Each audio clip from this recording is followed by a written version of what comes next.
What's up? What's up? What's up? We back. Top of the top. We up. What's up? What's up, y'all? What's up? We back. Money day. What's up, y'all? Good to see everybody this morning. We're gonna get into it. Shout out to everybody that's up, everybody that's tapped into this live. Once again, summer almost over with.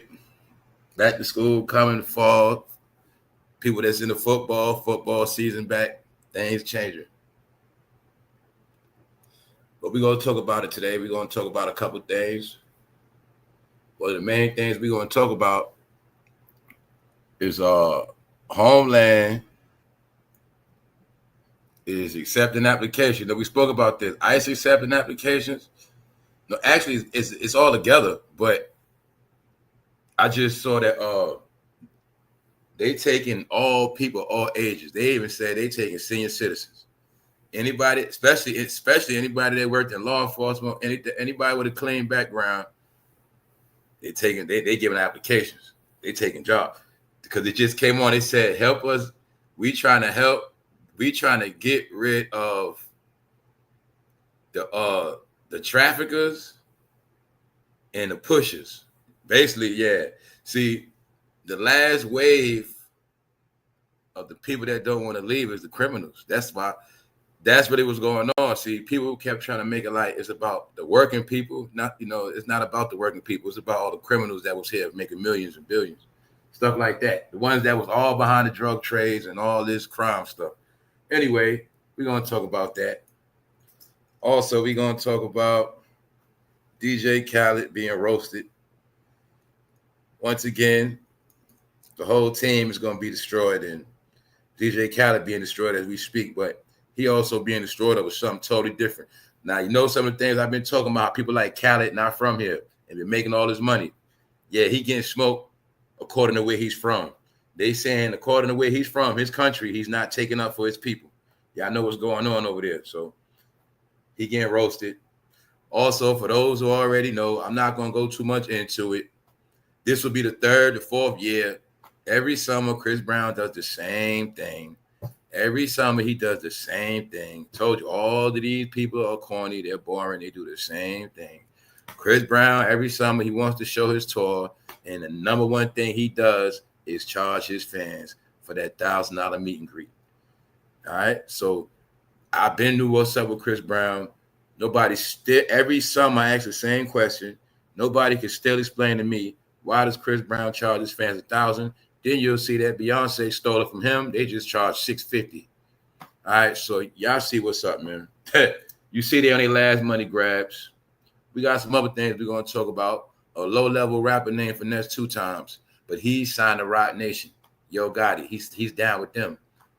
His mother started a GoFundMe. We're going to talk about that. Then we're going to talk about this other Atlanta rapper, whatever, by the name of T Hood, who was playing with death, making a mockery of death, and then magically somebody smoked him in his own house. Yeah, we're going to talk about that. Other than that, we up. Good to see everybody. It's Money Day, y'all. It's Money Day. Money Day. Let's go. Shout out to the replay game. Shout out to everybody that's tapped in. Shout out to everybody at the like button. Thank you for the super chat. Thank you for the cash apps. And stay tuned. DJ Khaled roasted. Chris Brown meet and greet hustle continues. What's been going on y'all side of town, man? What else been going on?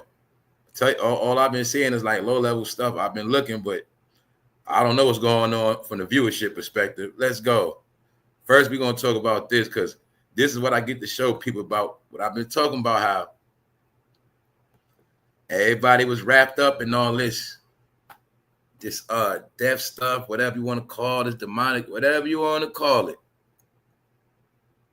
This also is one of the things I'm going to look at as when I say that rap is dead, rap is over, gangster rap, a certain behavior, wicketry. All I know is he's a rapper from Atlanta. He stand for something. He got knocked down. But then if you notice, it's been a pattern of Atlanta rappers being smoked and going to jail. So I'm not going to go into all of that, But I'm just gonna let you know these are signs that rap is dead. These are also the signs that Atlanta is not going for all that rap stuff no more. It's not gonna work. Now, I'm not saying it got none of, I'm just telling you my opinion. Whether it's spiritual, whether it's law-wise, whether it's whatever you want to call it. Gangster rap time is up. So if anybody promoting gangster rap, if something happened to them, don't be surprised. Don't be surprised. I'm talking about whether they go to jail, no matter what it is. Don't be surprised, all right? Rapper T Hood dead at 33 after being fatally shot at Georgia home following eerie Instagram video. So he got smoked in his own home. Let's go. All right? Looking like a fake Juice WRLD. Like I said, this is, I just finished, I was just talking about this yesterday. Atlanta are the ones with the colored hair. I just said this yesterday. The purple, the pink, that's them. Because Atlanta is the place where hip hop converted and mixed, had sex with rock and roll. And what's so funny about this, y'all, I don't know him, but I recently found out the guy that was part of the song Party Like a Rock Star. Guess what? The guy that made the beat and played the guitar, he was talking about the whole situation. I'm going to tell y'all that because y'all know I've been talking about this, how when that song Party Like a Rock Star came out, that was the clue that hip-hop was crossing over to rock and roll. Now, y'all know back in the day, they tried to walk this way, but that's something totally different. No, when it was modern time, they mixed rock and roll culture. And they decided that they was going to market hip-hop like rock and roll with the merch, the tours, the dress. Yes. So Party Like a Rock Star is the clue because the guy that, well, he's actually a Puerto Rican guy, but his background is rock and roll, period.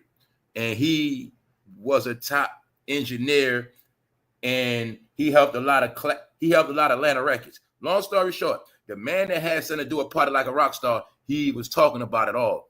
See, he was talking about how they put the song together and everything. But I wanted y'all to understand in this world of rap is that when music went to Atlanta, it became rock and roll. Meaning you started seeing, Future and them was marketed as rock stars. Young Thug and them was really rock stars. When you started seeing all the skinny jeans and the t-shirts and all this behavior, they were living as rock stars. Gunna, all of them, like Jimi Hendrix. Remember Future was on that Jimi Hendrix stuff? They was really on rock and roll behavior, y'all. Atlanta was sex, drugs, and music. 24/7, 24/7. People just get confused with the word rock and roll, but rock and roll rap is the same thing. If you want to make it about race, rock and roll is for the masses, rap is just for whatever, but rap and rock and roll is the same exact thing. All right, one is for black youngsters, rock and roll is for white youngsters. Both of them are rebellious music. That is the music of the country of rebellion, period. Rock and roll. All right. So rock and roll also mean wherever it goes, something gonna happen. Somebody going whatever. Or in rock and roll, hey, if somebody pass away, the show go on. So if rap doing the show in Atlanta and it gets shot up, hey, we got a show in Memphis next week. We still going. Hey, if they get shot up, oh well, we still gonna keep it moving. That's rock and roll. It's gonna keep going. So he was one of these people, just like Juice WRLD. All of these people, XXX, rock and rollers. They were really rock and rollers, y'all. That's why you're going to see they were dealing with the so-called Satan behavior, all right? Because in their mind, they was down with it. They was down. So in their mind, they was down. And in their mind, they was down and they was going to be good. And they got the money. And they thought that they were down with the dark side. So you're going to see they all started to embrace the dark side. And this is when rock and roll, put it like this. Rock and roll was put into hip hop, but made everybody claim demon time. Rock and roll has been new about all that. But see, also I got to put the drill rappers in there. It was rock and roll culture that got infused into hip hop. Because hip hop is the only culture you can mix everything in. Also, it's the only culture where anybody can wake up today and say, I can do that. So that's what hip hop is. All right. So look, back to this. I'm only going into him because he was antagonizing death. He was playing around with the Grim Reaper. Yeah, he was playing around, y'all. So I'm going to show y'all something what happens. But I already told you, everybody that play around with certain things, you're going to see they end. They found Hood suffering from gunshot wounds. Despite life-saving efforts at the scene, he was rushed to a hospital where he later died from his injuries. Authorities confirmed that one person was detained for questioning at the scene, but no arrests have been made as of now. So now he was trolling and joking, playing around with death as a what? Gimmick. He laughed in the video and said, "Hello, are you still alive? We are dead down at the cemetery." He was in the cemetery doing lives, not realizing he's also disrespecting the dead with his camera. See what I told you? It's certain people that live through their camera, everything based on their phone right there, right? Doing Instagram lives in graveyards, antagonizing death. We are dead down here at the cemetery. Come down to the cemetery. I have a spot for you. All you have to do, he said, all you have to do is die. All you have to do is die. Just die today. You died today, you get to come and play. Come on down. Playing at the cemetery, y'all. All right? People understand this world, you get what you ask for. That's right. When I tell you, it's not a coincidence, a lot of people in the situation they in. All you got to do is think about the stuff they said out their mouth and think about the life they were living. It's a reason, y'all. The rapper's death comes just weeks after he posted a comedy collaboration on video on Instagram on July 21st for his song Grave Diggers. So you see, he's playing with death. That's his gimmick as a rapper in Atlanta. When I already spoke about stuff like Atlanta being cleaned up. It ain't got nothing to do with what I'm saying. I just know, man, when certain things, when the time is up, it's up. But remember, some people don't get when things are over. Hey, if people can understand that you had over 10 years to be a demon. You had over 10 years to be a monster, a savage. You had 15 years to be a complete idiot, and nobody said nothing. But with the flip of a switch, them days over with. So now the question is, what are y'all going to do? That's what time it is, y'all. All right? So you see, he was playing in graveyards and at the same time making songs called Grave Digger, antagonizing death, saying all you got to do is come on down and die. In the clip, Hood is dressed as a ghost, wearing a white sheet with red paint around the eye holes to resemble blood. All right? That's him right there. I ain't blow it up, but he also looking like a Klan member. He's an idiot. Also, what made it funny to me, right, about him in the graveyard is because when I went into the video Secrets of America, I went into how the secret to Atlanta, the black city is, the Confederate graveyard is right downtown. Yep. Because that's a Confederate city. That's just the truth. All right. Other than that, he had on a Klan robe like he was a Confederate, but he dead now. Hood's music producer, D.Will, expressed his grief on Instagram. He wrote, this what his producer said after he died. Check it out. "We was just on the phone all day. I can't believe you are gone. Rest in peace, T Hood. I love you, brother." See, that's all you're going to get when you're gone. But his producer said, "We was just on the phone all day." Anyway, long story short, he was playing with death. He got found slaughtered in his house. Hey, you do your unsolved mysteries. I'm just telling you what happened. All right?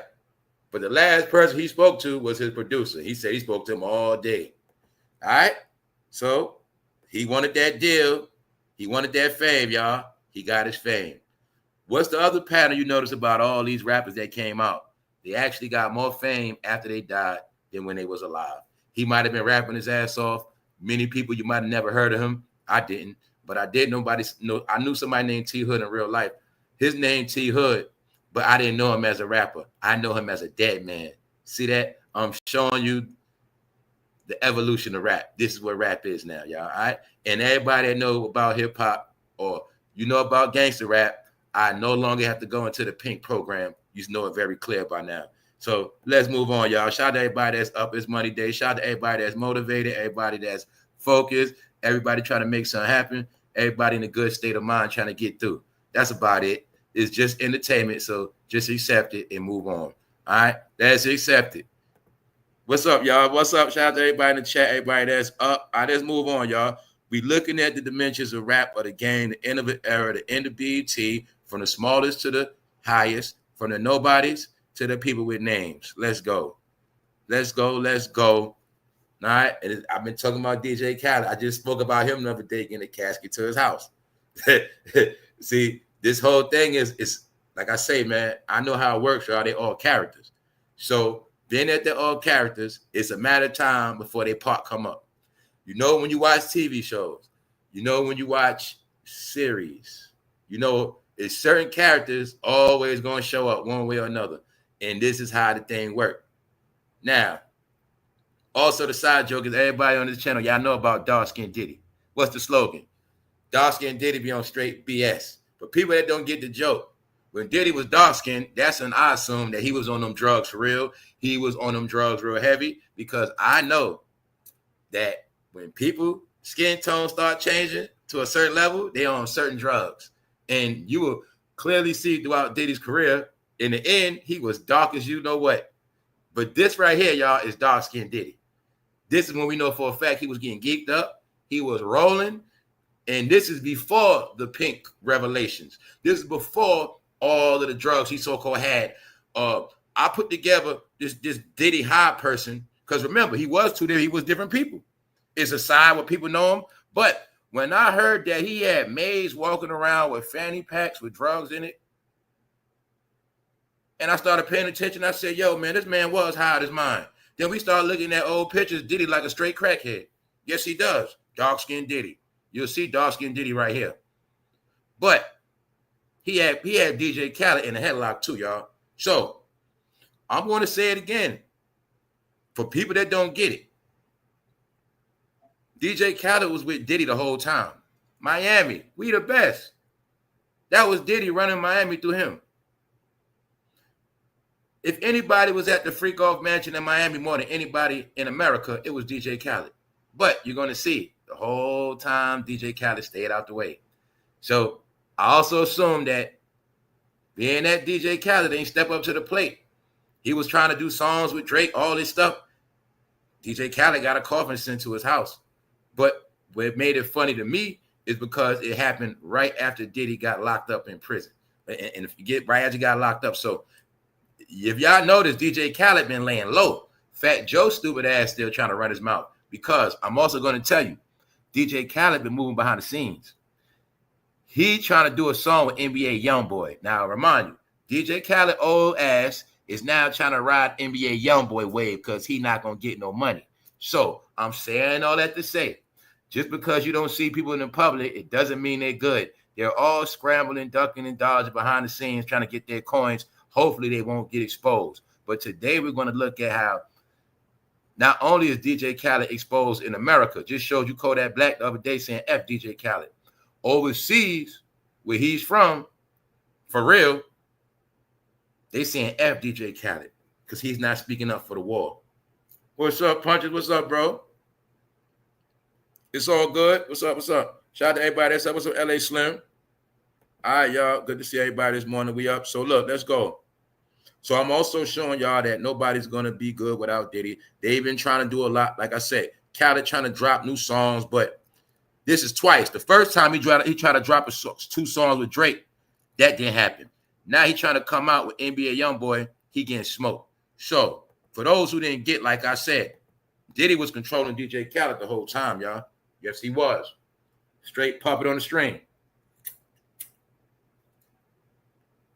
When I was just talking about this guy, making a point, when I said things like it was a reason in this era, they was not signing no so-called American rappers. Get it? Or I will say, come on, let's just stop playing. If Diddy is from New York, if we can count on our hands how many New York rappers he signed, how many New York singers, we can go down the list. Even Faith from New Jersey.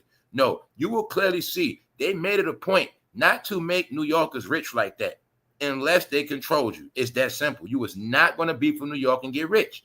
and definitely not richer than them. Ask Fabulous, ask Nori, ask Jadakiss, ask Jim Jones. You just keep going. You think of everyone that was a star in New York, and then just ask yourself, why are they not bigger than Diddy and them? How did Dipset have a whole movement with 10 rappers, and somehow that shit went back to a zero? Same thing with Terror Squad. Same thing with Jay-Z. How did everybody have these big ass labels, but somehow everything just a zero? Gone. Like it never happened. If, like, for the people born now, if we told them that fatjoe had this thing called Terror Squad, they never saw that shit before. They don't even know what that's about. It sounds like a lie. What you mean, Terror Squad? See, I'm showing you how far they are removed from when they was on top. But now that we're at the end, I'm showing you who was really winning. DJ Khaled was winning because Diddy was Geppetto and he was his puppet on the string. All right, once again, you're looking at Same Get Behind Me. That's Diddy. All right, that's the diddler, pulling them strings, running his ass. So I'm just showing you the relationship to show you that it was nowhere in hell DJ Khaled was going to get away. So when I say stuff like I'm not a genius, it's just that when I did my homework and I understood the real affiliations of the family, how far they go back, the things they did. The whole CIROC boy movement was in Florida, Atlanta. That was DJ Khaled. When he was talking about we the best, they were the CIROC boys, them, Fresh Montana, rickross, Meek Mill, was a whole lot of them. Y'all know what was going on. Yes, but they were also the agents down south to watch all of the Southern artists. That's why I've been explaining, even though you saw those South rappers, the South never had no power because the South was always under them, unless you were under Cash Money. That's it. So let's go. This is why DJ Khaled has real smoke. Remember, that Diddy stuff is child's play. This is why he got real smoke. His career is over. What they call, what is DJ Khaled for real? A Palestinian American. Okay. The rapper DJ Khaled shares a new summer photo. He still hasn't donated any money or mentioned the ongoing stuff that's going on in Gaza. I'm going to leave it at that. They're holding him accountable, the country where he's from, saying that he did not speak up for nobody over there. All right? So I'm showing you. Bigger than rap, it's out the country.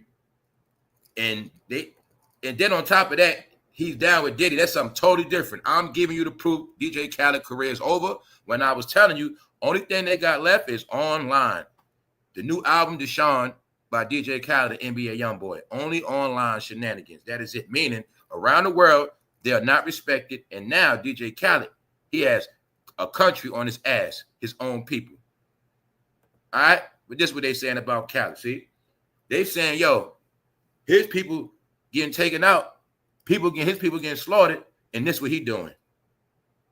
He's posing on the beach. But once again, y'all, DJ Khaled don't know we know what's up. I know this is a tribute to the diddler. I know this is DJ Khaled showing love to Diddy. Don't you see the baby, y'all? He's showing Diddy. He's showing Diddy without words, man. All right, that's it. He know Diddy got the gram. DJ Khaled does not know that we know all these rappers are pink, y'all. So what I'm telling you, that also mean they're bogus. They're a joke. All right? They also know what they be doing. So you see DJ Khaled. This is why rap is a joke, y'all. And it's never coming back. First of all, he was never a rapper. We also proved he was never a real DJ. I said he acted like a DJ. He was never a real DJ. You never saw him cut a record. Then to prove that, I still did not get an answer on how the hell did DJ Khaled get a Hollywood star? I've asked so many questions on this internet, mainly YouTube. I have not got answers yet. Even though I saw people break down everything, explain everything, they know a whole lot. Nobody can explain to me how this man has a Hollywood star because he did the best job in the world of tricking the fuck out of hip-hop fans, making them think he was a DJ. He acted like a DJ and pulled the shit off on Florida radio, Miami. He became a big look, y'all didn't get that. DJ Khaled never made one album by himself. No, what y'all don't get about DJ Khaled. DJ Khaled showed y'all modern day slavery in the rap game. He used a lot of black people. He put them in handcuffs, which is called contracts. And he made them work for free. Ask Ace Hood. Every hit he got was built by the hands of black people in that booth, spitting them bars, making them tracks. And then DJ Khaled come and say, we the best. That's it. He didn't do nothing. Then on top of that, I was done with DJ Khaled. When we looked at DJ Khaled, recent times, showing me that he's a slave owner because he had two big black men carrying him because he didn't want to walk on his brand new Jordans. So I've been done with Khaled. I've been showed y'all, hey, DJ Khaled proving to y'all he's a slave master. He's a slave owner. He know what's up because he know it's certain people that could be bought. So I'm asking y'all again, real talk. Real talk, y'all, on some real talk. Now, you know you got your job security, whatever your job is. You work for Khaled. Say Khaled paying you $500 a day. But now, DJ Khaled wants you to carry him. He wants you to carry him. Now, I'm asking you this real talk. If somebody was going to pay you to like I'm talking about, he made sure he filmed it so it would look a certain way.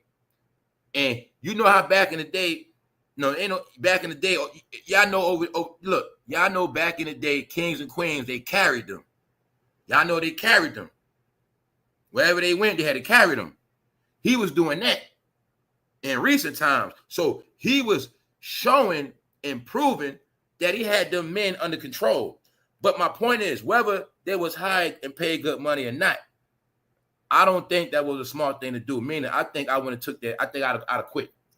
I don't think I would have did that, y'all. Because, first of all, Khaled, you big as hell. I don't get paid enough. I don't got no insurance for all this stuff. I can pick you up today and my back be messed up for life. But you really want me to pick you up so you can look like a king and make me look like a peasant. So, yo, I wouldn't have did it, y'all. I'm sorry. But this also shows you that, see, when people talk about selling your soul and people could be bought, that just show you how some people do anything for money. See, people will do anything for money, but they don't understand that really mean your ass can be bought. That really mean you a peon. You going to do whatever for this money. Because to him, the money ain't nothing. To you, it mean a lot. But I really need you to pick me up. I need this film. So what I'm telling you is, this is the shit he does. And once again, you're going to see he didn't help nobody. He didn't put nobody on. He just took. So when I tell you, it's a certain standard now with this rap stuff, my whole perspective is everybody already got rich off it. They ruined the talent. They got rid of everybody, and they still around. So all it is a mockery. How he took our money. Well, I ain't support. I'm just letting you know. He letting it be known how he took the money. Him, Fat Joe, was also behind promoting buying Jordans, licking the bottom of Jordan sneakers, buy Jordans, buy Jordans, buy Jordans, buy Jordans, buy Jordans. Y'all seen him post so many Jordans. Why? Him and Fat Joe had a deal with Jordan, had a side deal with Jordan. They was making money off of that. Where all them Jordans that everybody was buying now? How many people bought all those Jordans and actually kept them in a box? How many people did that? Bingo. So I'm just showing you, y'all, a lot of shit went down, and he's a fat seal that got rich off you know who. Everybody came through their community and tapped them pockets because rap allows anybody to get down. I'm not against nobody, y'all. My whole thing is people that don't see they took and they give nothing back. That's what I'm talking about. It don't matter what culture you deal with if all you do is take, but you don't get nothing back. You know what I'm saying? It's the same thing as you learned something, but you ain't put nobody on. No, y'all, predators for many reasons. Culture vultures for many reasons. No, y'all, what y'all don't get is I can show y'all so many ways. This rap game was like modern day slavery. It was called contract. That's it. That's the story that you keep hearing with this abuse. Once you sign to them, it's a lot of things going to happen. You're going to work for free. You're going to do a lot of work for free. That's why also these other laws in play. People forget, when you heard about them overtime rules and these new stuff where you got to pay people their money, it's not just for regular 9-to-5 jobs. You have people like that. I'm working for him as assistant. He got me doing all these hours, and I ain't getting paid. They also said Diddy was doing that, but y'all don't know that's modern day slavery. Y'all people don't get that. I'm doing all this work. I don't wind up working 18 hours, and this fool gonna still pay me a regular salary. That's slavery, y'all. When I tell you that is abuse, that people got so used to abuse that they don't even know what abuse is. The same way we all spoke about this, because I'm pretty sure it happened to all of y'all or all of us. Like I said, you notice when you work for certain people, they play with your check. They play with your money. Oh, it was short. Oh, my bad. No, you did it on purpose. Oh, the check's going to be late. Oh, you did it on purpose. It's people that play with your money, but those are all the slick slavery games people's playing with those labor laws, getting you to do extra work and paying you later.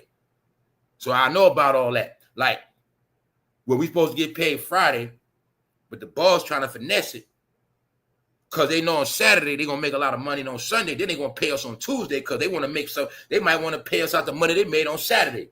See, when you're working for certain businesses that deal with merchandising and retailing, they be slick like that. Now, we pay them after this. And oh, this happened. No, y'all know y'all ain't put it in, or y'all know what y'all be doing. Because they see in business, they know. Certain businesses know, look, Saturday might be our best day. Let's wait till we make this money, all this extra money, then pay them. Plus, we might pay out on Friday. Some of them might not come in tomorrow. They be playing these games, and I'm talking about certain people. Like I said, I ain't trying to say no names, but I've been through that many a times. And it's just, I know a lot of people been through that. I know people work for their own family, and their own family would cheat them out of shit. Especially my people that know about when you was doing certain nursing, PCA work, certain jobs. Well, people play around with them hours, play around with their check. But what I'm trying to tell y'all now is that's under that slave law stuff. That's under them slave codes. People working you to death, playing with your money. Yes. You know what I'm saying? They can't do that no more. But that's what people like DJ Khaled was doing. It's the same thing when you sign an artist and you make him do all this work and you don't pay him his proper money. You had that man in slavery. When you think of Ace Hood, he built We the Best off Ace Hood. That was his first rapper, his main rapper that got him that buzz. That's what got him that Florida stamp. Then what happened? We been knew DJ Khaled was a bitch because when we saw his artist Ace Hood at their red carpet event, we saw that boy watch break off. And they've been a joke to me, y'all. That's why I tell y'all, they've been a joke for a long time. But due to all the power they had online and influence, they was able to cover up all their flaws. When Ace Hood had a messed up watch that fell off while he was talking to the goddamn lady on the red carpet, this shit was embarrassing, but I been knew what type of shit they was on. DJ Khaled, you couldn't have so much money. Look at your artists. Or is it just that you didn't want to pay your artists? Then I heard y'all all heard the story about how Fresh Montana was signed to Akon. Akon brought him a fake watch. Yes, y'all, that's what they into. But look, DJ Khaled, see, the clown. This is what he does. He dancing around, y'all. Told you he getting roasted. He in the house dancing around. Don't forget, that's Nori, fatjoe, all of them together, y'all. Remember, they co-signed each other. Now let's look at the clown. Let me show you what they're saying about DJ Khaled. Human whale. Nobody respects him. Call him a human whale. All right? He in the house dancing, y'all. Dancing to rap music. This is what rap is now, y'all. See that? Huh? The culture. This is why they came with these slogans, the culture. Call it the culture. Anybody get down with it. This man did not prove he can rap. This man cannot goddamn DJ. Man, at least Funkmaster Flex could DJ, man. Come on, man. You have no proof. Now, he might, I'm joking and reaching, but what I'm saying is DJ Khaled was created. That's all I'm telling you. And this is why I got to make it to this other stuff. It's got to make it racial. Y'all know damn well there's been so-called men in this country DJing their whole life, DJing from a kid, had their mother buying them equipment from a kid, doing these rap shit their whole life, but somehow they just couldn't get a deal or they just couldn't be a big DJ like DJ Khaled. All right, so now I'm giving you the proof that every single artist you saw in this past 15 years was controlled, handpicked, selected. If you're not handpicked, selected, your career might just be over some kind of way. Some kind of way. All right, so DJ Khaled, We the Best. When they was making all that money off them Jordans, y'all. Not just making money off their brand of Jordans, stirring all the people to Jordans. This when Jordans been got corny to me. Ben got corny to me. But don't get it twisted. Jordans are still are what they are. But once everybody start wearing something, y'all, it becomes devalued, meaning it's not hot like that. Yes, Jordans are popping. But if we all have on the same exact Jordan, what does that mean? All right? That's what started to happen. But the smart people knew that those Jordans were investments and they were collectibles and they kept their Jordans right. But it's also a catch. You got the real Jordans, the OGs, and then you got the replicas. A lot of people to this day in rap fans, you were buying replica Jordans. Those are the ones that cost about $100. Those are the ones y'all buy, but those are the low-level Jordans. They wear the real leather ones. The real leather Jordans, $400, $300 no less. That's just what it is, y'all. So they also, see, this is what the rappers did too. They promoted Jordans, but what the people didn't know was all those Jordans they released was all low-level Jordans. That's why most of y'all that bought all them Jordans, most of your shit got wrinkled up, messed up, and I bet you don't got them no more because it's not going to happen. But for my people that know the real Jordans from back in the day, people was able to wear, I knew people that would wear their Jordans a whole year straight. You gotta understand the real quality of what Jordans was. Like say you had the black 6s or 5s or 4s, certain ones, it don't matter. It don't matter. Pick one. A person will be able to wear them Jordans for a whole year straight. And they still ain't messed up.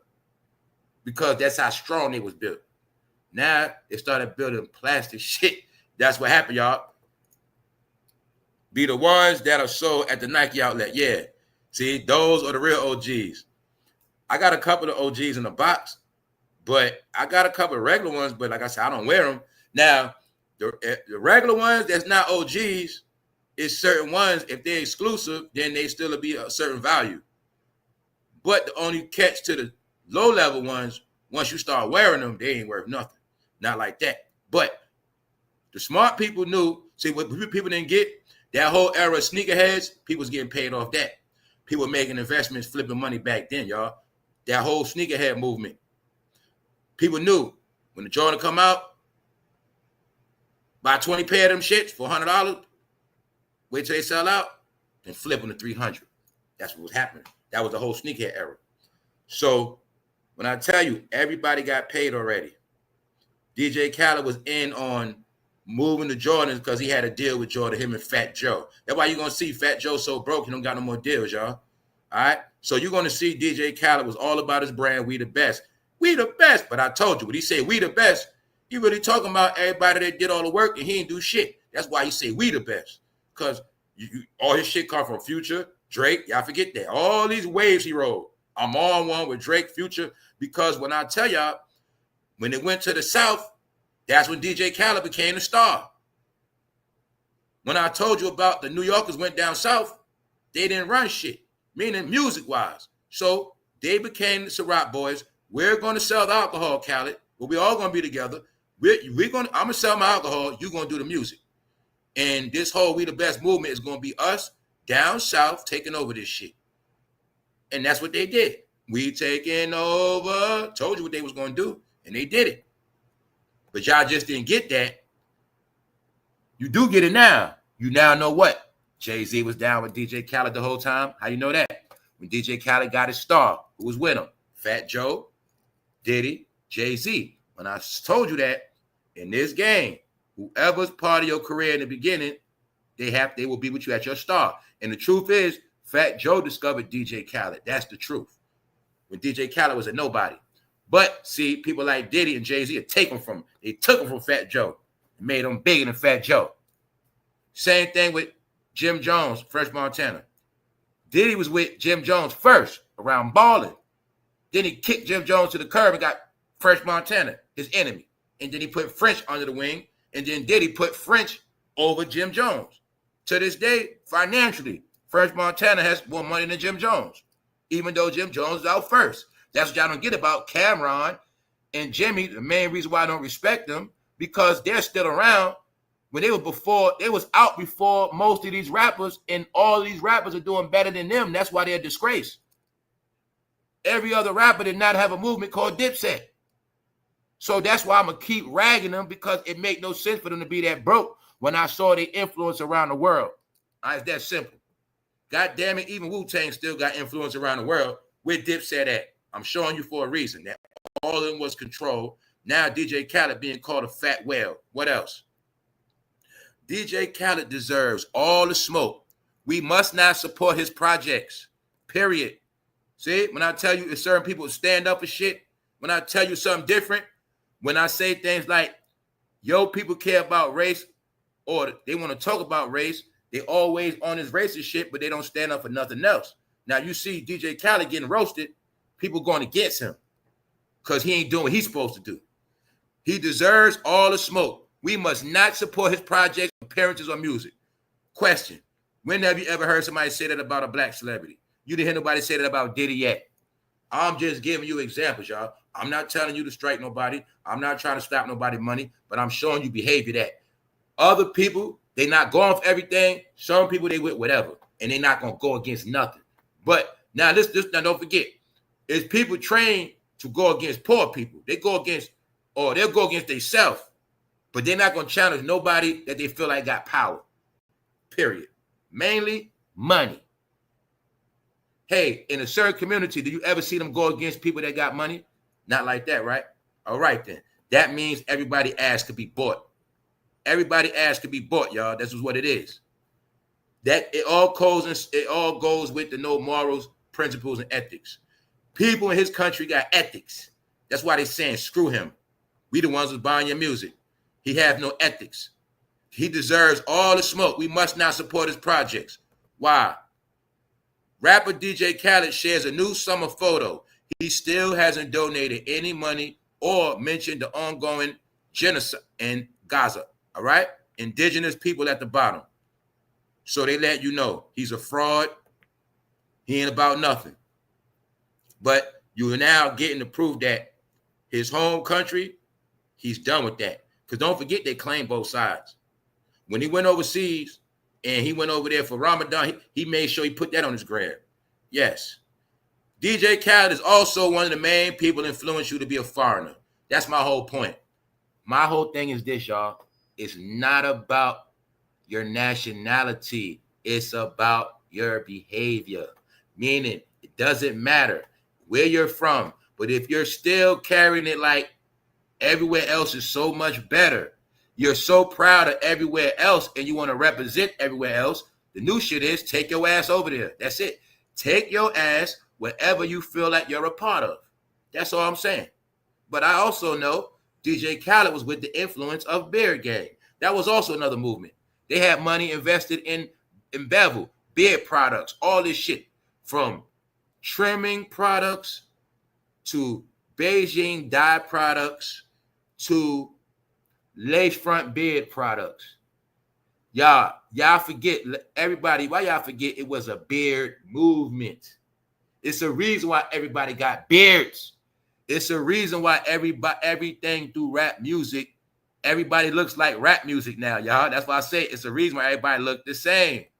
Everybody was wearing beards, Jordans. I'm telling you, pick one. Either, if you don't, this the formula. Either you don't wear a beard and you got braids. If you don't got braids, you got the beard. It's two looks of rap. Which these two looks became the two looks of the culture. The two looks of your neighborhood. The two looks of everybody. It's also the look of the criminal. The look of the criminal is this the drug dealer, gangster shooter, and this the look of the sex trafficker or the AKA Geppetto. I already proved all that through mugshots. No, y'all, everything simulated through rap was emulated. But the thing is, right, people like DJ Khaled that was an effing actor, y'all, got rich, got a Hollywood star. Jay-Z don't even got a Hollywood star still. We just spoke about Busta Rhymes about to get his Hollywood star. Matter of fact, I think he got it already. August 1st, something like that. Yes, Diddy got a Hollywood star. Wendy Williams does. 50 Cent got one. Jay-Z don't. Even Ashanti got a Hollywood star, y'all. But people, what they forget about Ashanti? Ashanti's an actor. See how people forget? Told you, man. People forget everything, man.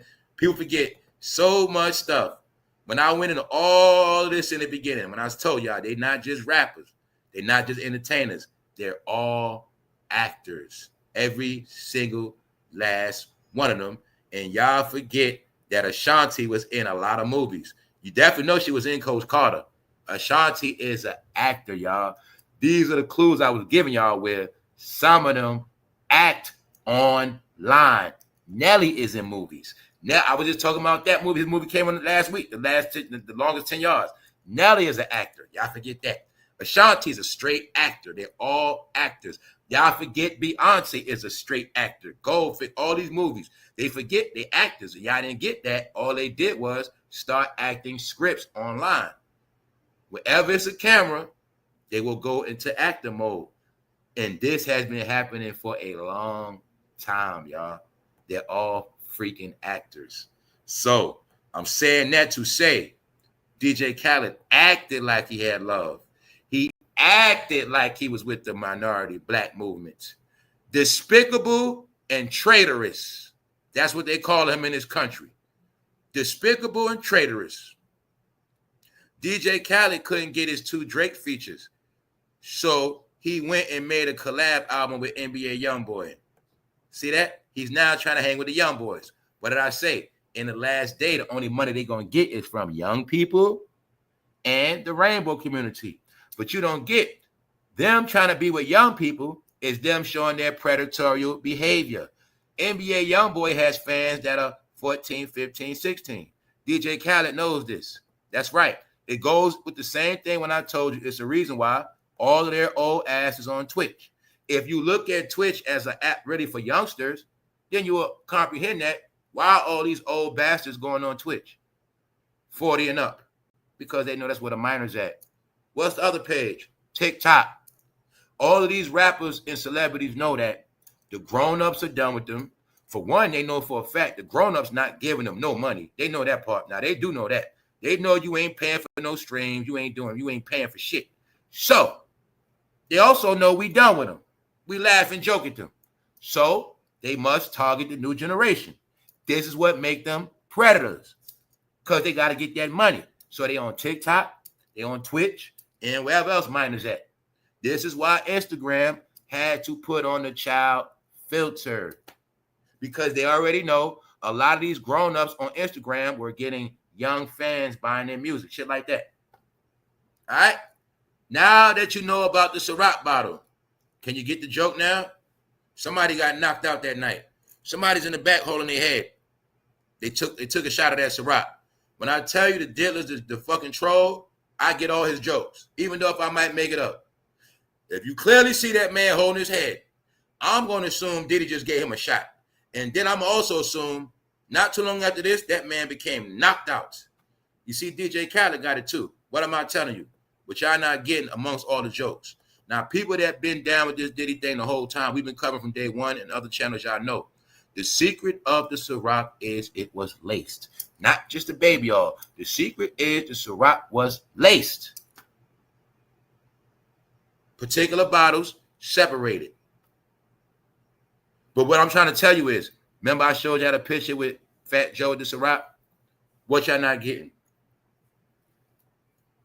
If Diddy had boxes and crates of all that stuff, the chemicals, how do we know Diddy did not give all his friends tainted CIROC bottles from Usher, DJ Khaled, fatjoe, and what I'm really trying to tell you, Diddy's accused of knocking people out, but how we don't know DJ Khaled wasn't doing it too? How we know Usher wasn't doing it too? You get what I'm saying? This is what I'm trying to tell y'all. When they was down with the Diddler gang, and I'm telling you that the word is that CIROC was tainted, which was used as a RAPE drug to knock your ass out.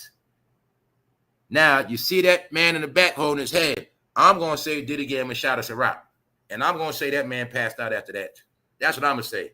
But I'm looking at it in hindsight. We laughing and joking, but what if it really was something in both of them bottles we looking at that knock your ass out? And that's the secret joke. Get it? That they know about, but we don't. Nah, man. Nope. When I say it's all of them, what they say about DJ Khaled, despicable and traitorous. He had the nerve to post this picture, y'all. He should be canceled for this alone. He should be canceled for this alone. But DJ Khaled also know a lot of men like him. So DJ Khaled is also one of the men, like I said, it ain't just that. They understand in order for you to sustain your fans, they got to like you. This is why I get into that like people stuff, because that became their last marketing gimmick. If the people like you, when you heard this stuff like, you got to create a cult following. You need a cult following. So they all created cult followings so their fans would love them and like them and be a part of them.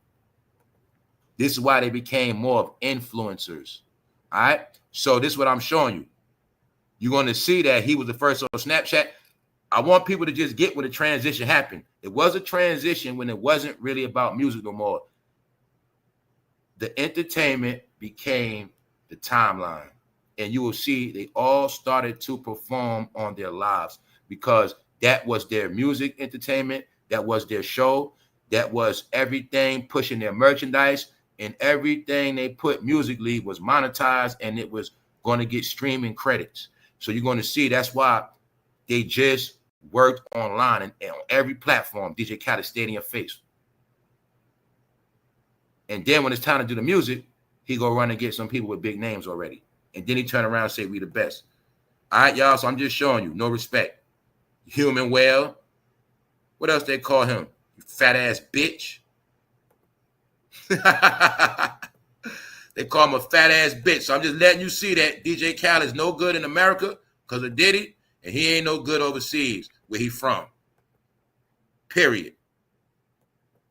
Jig is up. Shout out to everybody that's up. Top of the top. Now, he tried to collab with Drake. Here's the proof. That didn't work. This is the coffin that was put outside DJ Khaled's home when he called himself about to work with Drake right after the diddler got locked up. This is when I first started telling people, a lot of them think their career going to go on after Diddy, but it's not. And to this day, fatjoe got a charge. Busta Rhymes got a charge. I've been watching the whole shit get smoked, and it's not going to stop.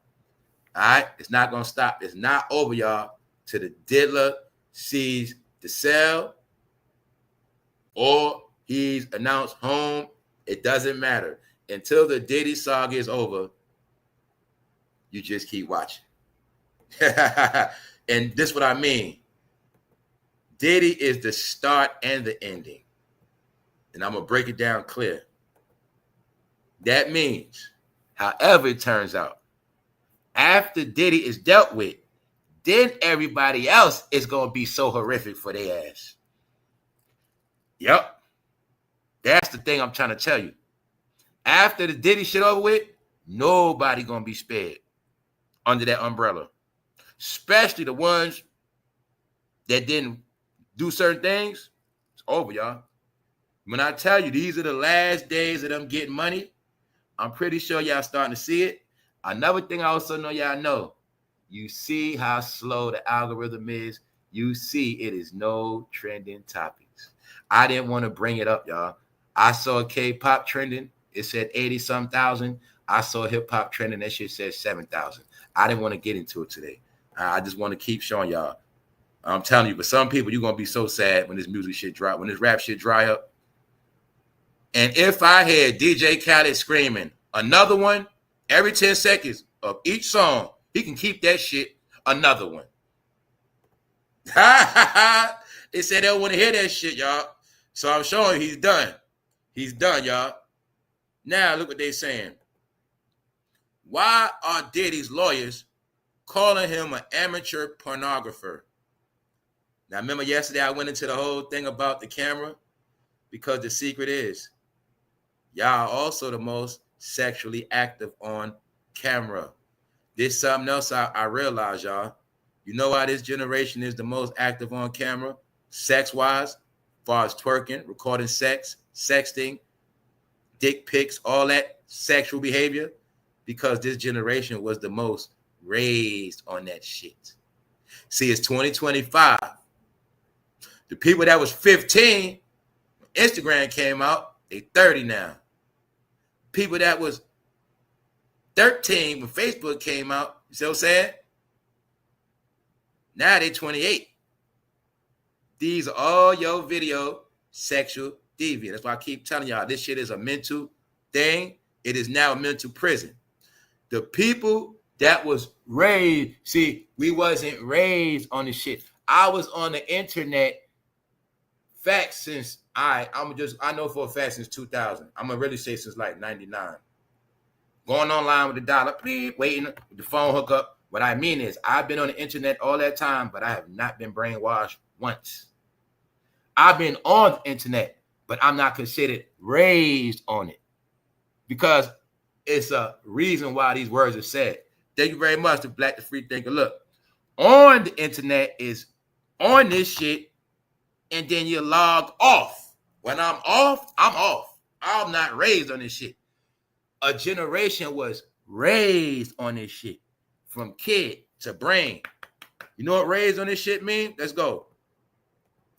They had a phone in their hand before they learned how to ride a bike. They learned about a phone before they learned about riding a skateboard. Get it? They learned about a phone before they learned about how to roll with roller skates on. Salute, salute. All right? That's the thing. They learned about phones before they learned how to beat a video game. They raised on phones, y'all. That's the difference. Their brain is attached 100%. Now, understand, they grew up with this shit. Mentally, physically in their pocket, their whole life now. Because it's 15 years now, 10 years. If you was a teenager, when the gram first came out, you in your goddamn 20s going on 30s. No way to cut it. But this is the generation we're talking about with this mental gap. They are the main ones that do everything online. So when I was talking about the most sexual deviants online, the most sex sellers, they the ones that was raised in the era of Craigslist Backpage. When they were kids, they were raised selling their ass, seeing people sell their ass, seeing people make money. All they know is this internet, y'all. You got to understand what this shit is about. It's a mental program for people of a certain age. The cell phone chip is a part of their cerebellum. There's no way around it. They didn't learn everything normal how we learned shit normal. I had to learn how to cook at 8 years old, shit like that, 9. What about y'all? Okay, what about them? No, they learn how to work a damn app. They didn't know how to cook. See, I had to learn how to go to the store, young. I had to go get shit. I had to learn to do my own clothes. My mother didn't wash my clothes. She showed me what the fuck to do, and this what you're gonna do, and that's it. That's how I was raised. I was raised as a human and do a lot of stuff. So I always been online, but I never been brainwashed by this shit. I had to go through all that to show you. We have a generation that was 100% brainwashed on this shit. Even to them making hip-hop music, when I say this generation was raised to make beats on a computer, that is not making real music with beat machines and keyboards. Get it? I'm trying to tell you, they raised them in a virtual reality, but it really was a fake world. Virtual means shit you just see, but you don't do. They were raised watching people play video games. Yeah, there's the same era that watch videos of people cooking in the kitchen, watching people eat big meals, watching people go on vacations. I was going on vacations as a juvenile. What about y'all? This is what I mean. It's certain things that have created new humans. All right? Now that we got that, that's the job the rappers played when it was important for everybody to be locked on this shit. This is what made them rich and stars. Because let's look at online. When he does this with the sneakers, this was for the young people. This for them. Ma, I want the Jordans. Ma, I want the new Jordans. This is what they were doing. Where I can be a rapper, put these sneakers on, post it, sit back. Bing, bing, bing, bing, bing, bing, bing, bing, bing. They getting paid. That's what it was about. They raised this generation to be exactly who they wanted them to be, y'all.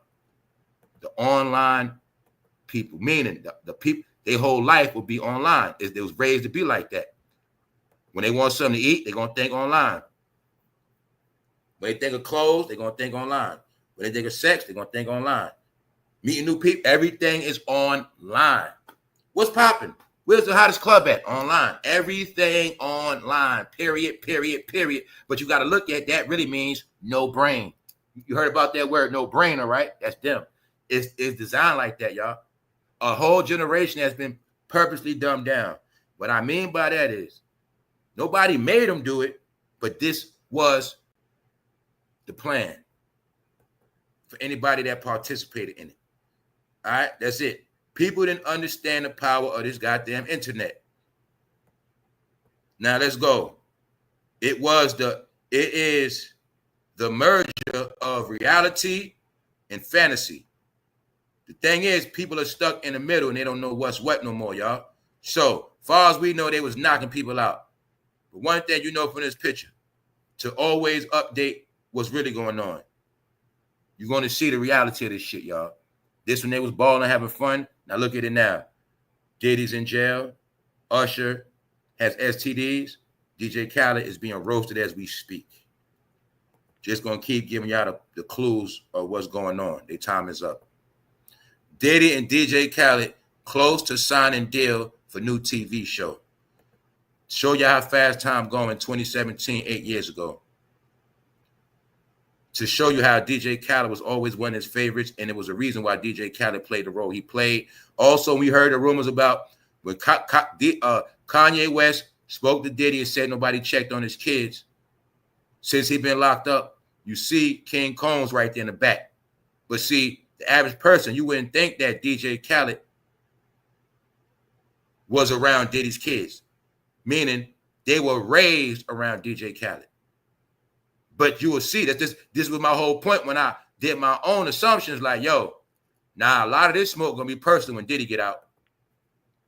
Because I know it's two things. I know for a fact, if you were his friend, you were supposed to speak up for him some kind of way. But they didn't do that. They stayed far away. Because I said two different things, y'all. Because remember, it's different levels of these rappers. Ray J and Bow Wow saluted Diddy, and Tyrese. But I feel like people like DJ Khaled and I feel like people like Jay-Z, I feel like they wanted him to go down so they could be next. I feel like people like Khaled looked at it like that. Shit, Diddy out the way, I'm next. I'm about to be the new Diddy. And I feel like people like that, those are the people Diddy gonna take personally. And then I also know, well, hopefully y'all caught it. We already spoke about this. The most important thing was when when Kanye West went to go visit Diddy, that was really a shot to everybody that didn't go see him. So I'm going to break it down again. When you really pay attention to Kanye West's career, he wasn't around Diddy every day like everybody else. Kanye wasn't around Diddy like fatjoe, Nori, DJ Khaled. He was not around Diddy like all of them. But you're going to see the main one supporting was Kanye. People didn't catch that. The main people around Diddy didn't even support him. I'm talking about the people that was around Diddy his whole life. LL Cool J, people like that. Nobody supported him. So Kanye West, when I told you, it was a smack in the face to everybody from New York. Diddy's from New York City. All the rappers from New York City, they didn't support him or fight for him. So when Kanye West went to that courthouse, that was the smack in the face to everybody, because Kanye went to the courthouse after him and Diddy had a conversation about nobody checking on the kids and boom, boom, boom. So I know what's going on. That's when I said it's up. Then I start seeing people get in trouble after that. Busta Rhymes. No, y'all. I'm going to look at it like this. I know for a fact this man was executive producer on fatjoe album. Diddy. I know for a fact he helped a lot of people in their career throughout the times. So I know if none of them stood for him or if they turned their back on him, this is what I mean. This is the start of the ending for everybody, because I know when it's over for him, that really means it's curtain for everybody else. Because let's just look at it. It's common sense. Either way, this man going to want revenge. And don't forget, the main thing he has the power to do is end your career, from jail or not. We're going to see what happened. Now let's move on. Top of the top. Chris Brown, y'all. Chris Brown with his freak show, weird stuff. I'm sick of Chris Brown. I'm not going to say too much about Chris Brown because I'm going to say it again. If breaking news dropped on Chris Brown, would you be surprised? Would you say, oh my God, I can't believe Chris Brown? No, y'all. Chris Brown has been got so low, y'all. Another thing I'm going to prove to y'all today, what I said about Chris Brown, I said he mainly has fans that like him. And I'm not talking about women. The clue. When Chris Brown put hands on Rihanna, he messed up a lot of money. He was put with Rihanna through Diddy and Jay-Z. Let's fast forward.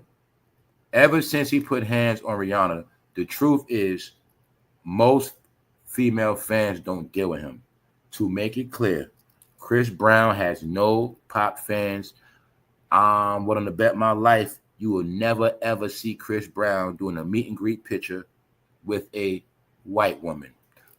You will not see that because nobody white deals with him. They don't have no pop fans, y'all. So I don't want to use race, but I got to use it to make it clear. They don't have no pop fans. When I say stuff like only y'all accept him, only you want pictures with him, only you want to pay him $1,000, that's y'all. Nobody respects none of them no more. You only become a superstar like Chris Brown when you were a young kid with pop fans. Mom, Chris Brown tour. That's when you become big. But I already told you, man. Ever since they've been accused, they don't have pop fans. Jay-Z, no white fans. Beyonce, no white fans. Will Smith, white fans done with his ass. Are you getting it? That's the pattern. When you're not entertaining to them no more, they're done with you. When you have nothing new, finish. They don't follow the gossip. They don't follow the tea. They don't follow their trends. All they want from them is good stuff. If it's not good, they don't pay them no mind. That's for y'all to do. All right? Y'all entertain low-level shit. I'm telling you for a reason, y'all, because I want people to understand the quality of entertainment, shit like that. When I tell you shit went so low. This is a Chris Brown concert, y'all. I'm only showing you this because I told people already who really go to his concerts. All right? Chris Brown concert. This man going viral for his behavior at a Chris Brown concert. I showed y'all this more than once, too. No, this who y'all are now, y'all. Most of you skinny dreadhead guys, this who you are now. All right? This who you are. Sorry. Y'all somebody else. Yeah, for one, y'all look like y'all don't be eating like that. And for two, he went to a Chris Brown concert. See him? All right, this is a Chris Brown concert, y'all. Because I'm just showing you this because I told you that's most of Chris Brown fans. People thought I was playing. No, was no woman going viral. He's the most of his fans, y'all. He charged women. But I also told you he don't charge no men like that. Know what I'm saying? A woman is trending online after she took a photo with her pregnancy ultrasound at Chris Brown's meet and greet.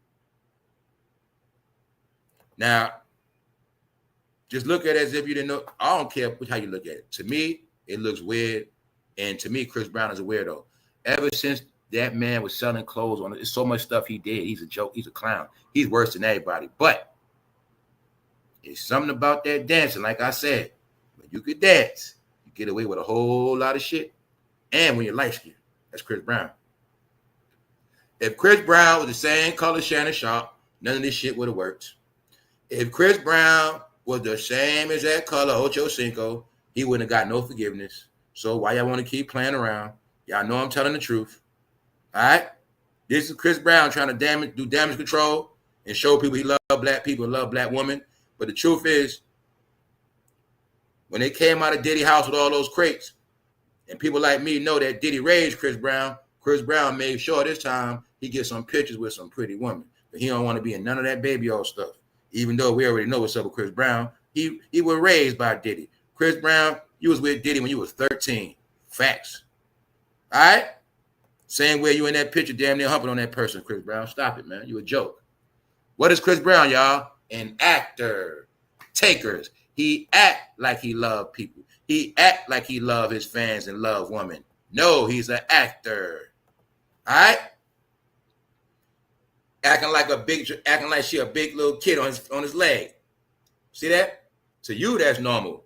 No, that's how a child sit on your leg. That look different. That look weird to me. It also means that when I told you the concept is those women are little kids, he treated like a little kid, y'all. That's what that means. They're little girls. I want to see Chris Brown. I'm not playing with y'all. That's the narrative, y'all. So Chris Brown gonna tax the woman for $1,000. Hopefully, none of them played around with it. And this is what I'm gonna show you too. Chris Brown smart. They do everything strategic. Chris Brown always goes on tour, y'all, right before back to school. He always do this shit. So I know economy. I know how shit work. They also know when to schedule their tours. They schedule their tours around tax season, holiday season, back to school. Because they know that's when people got that money. But just remember that. This is how stupid y'all are. Chris Brown has never did a donation. Chris Brown never did a coat drive, a turkey drive, a food drive. He sells shit to people. He sells shit to his fans. He charges fans for his old clothes, as well as charges fans for extra pictures. Told you, man, he's the lowest of the low, y'all. Which is your proof? He didn't give them black people shit. Nothing. All they get him is dance moves, y'all. No, Chris Brown knows that they stupid. And to tell you the truth, I'm not going to knock Chris Brown. But this is Chris Brown's whole team. This is team, y'all. I'm going to just leave it alone, y'all. Chris Brown is another one. He still markets himself to kids, y'all. Y'all not seeing what's going on, man. I know what's going on. People like Chris Brown, damn near 40, they still try to play this kid role shit. They need kiddie fans, y'all. They need the young generation to love them. That's how this shit works. Chris Brown know everybody his age and up, older, that know about that Rihanna shit, most of them done with him. He need new people, y'all. That's why I told you the young generation is the prey now. You know what else they know about the young generation? They are the most brainwashed by online.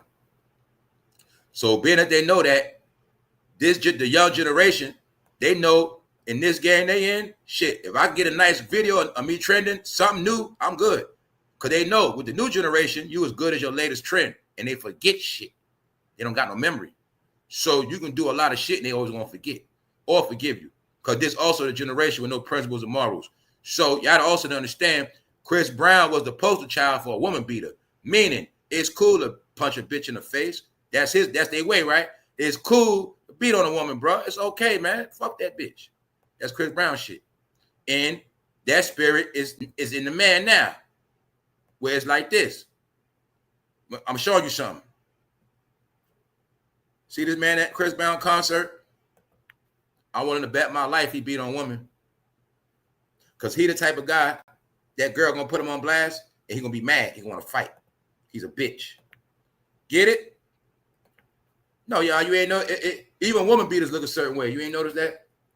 Hey, man, I don't want to put none of y'all on blast. I know how woman beaters look. People like that Chris Brown concert. All right?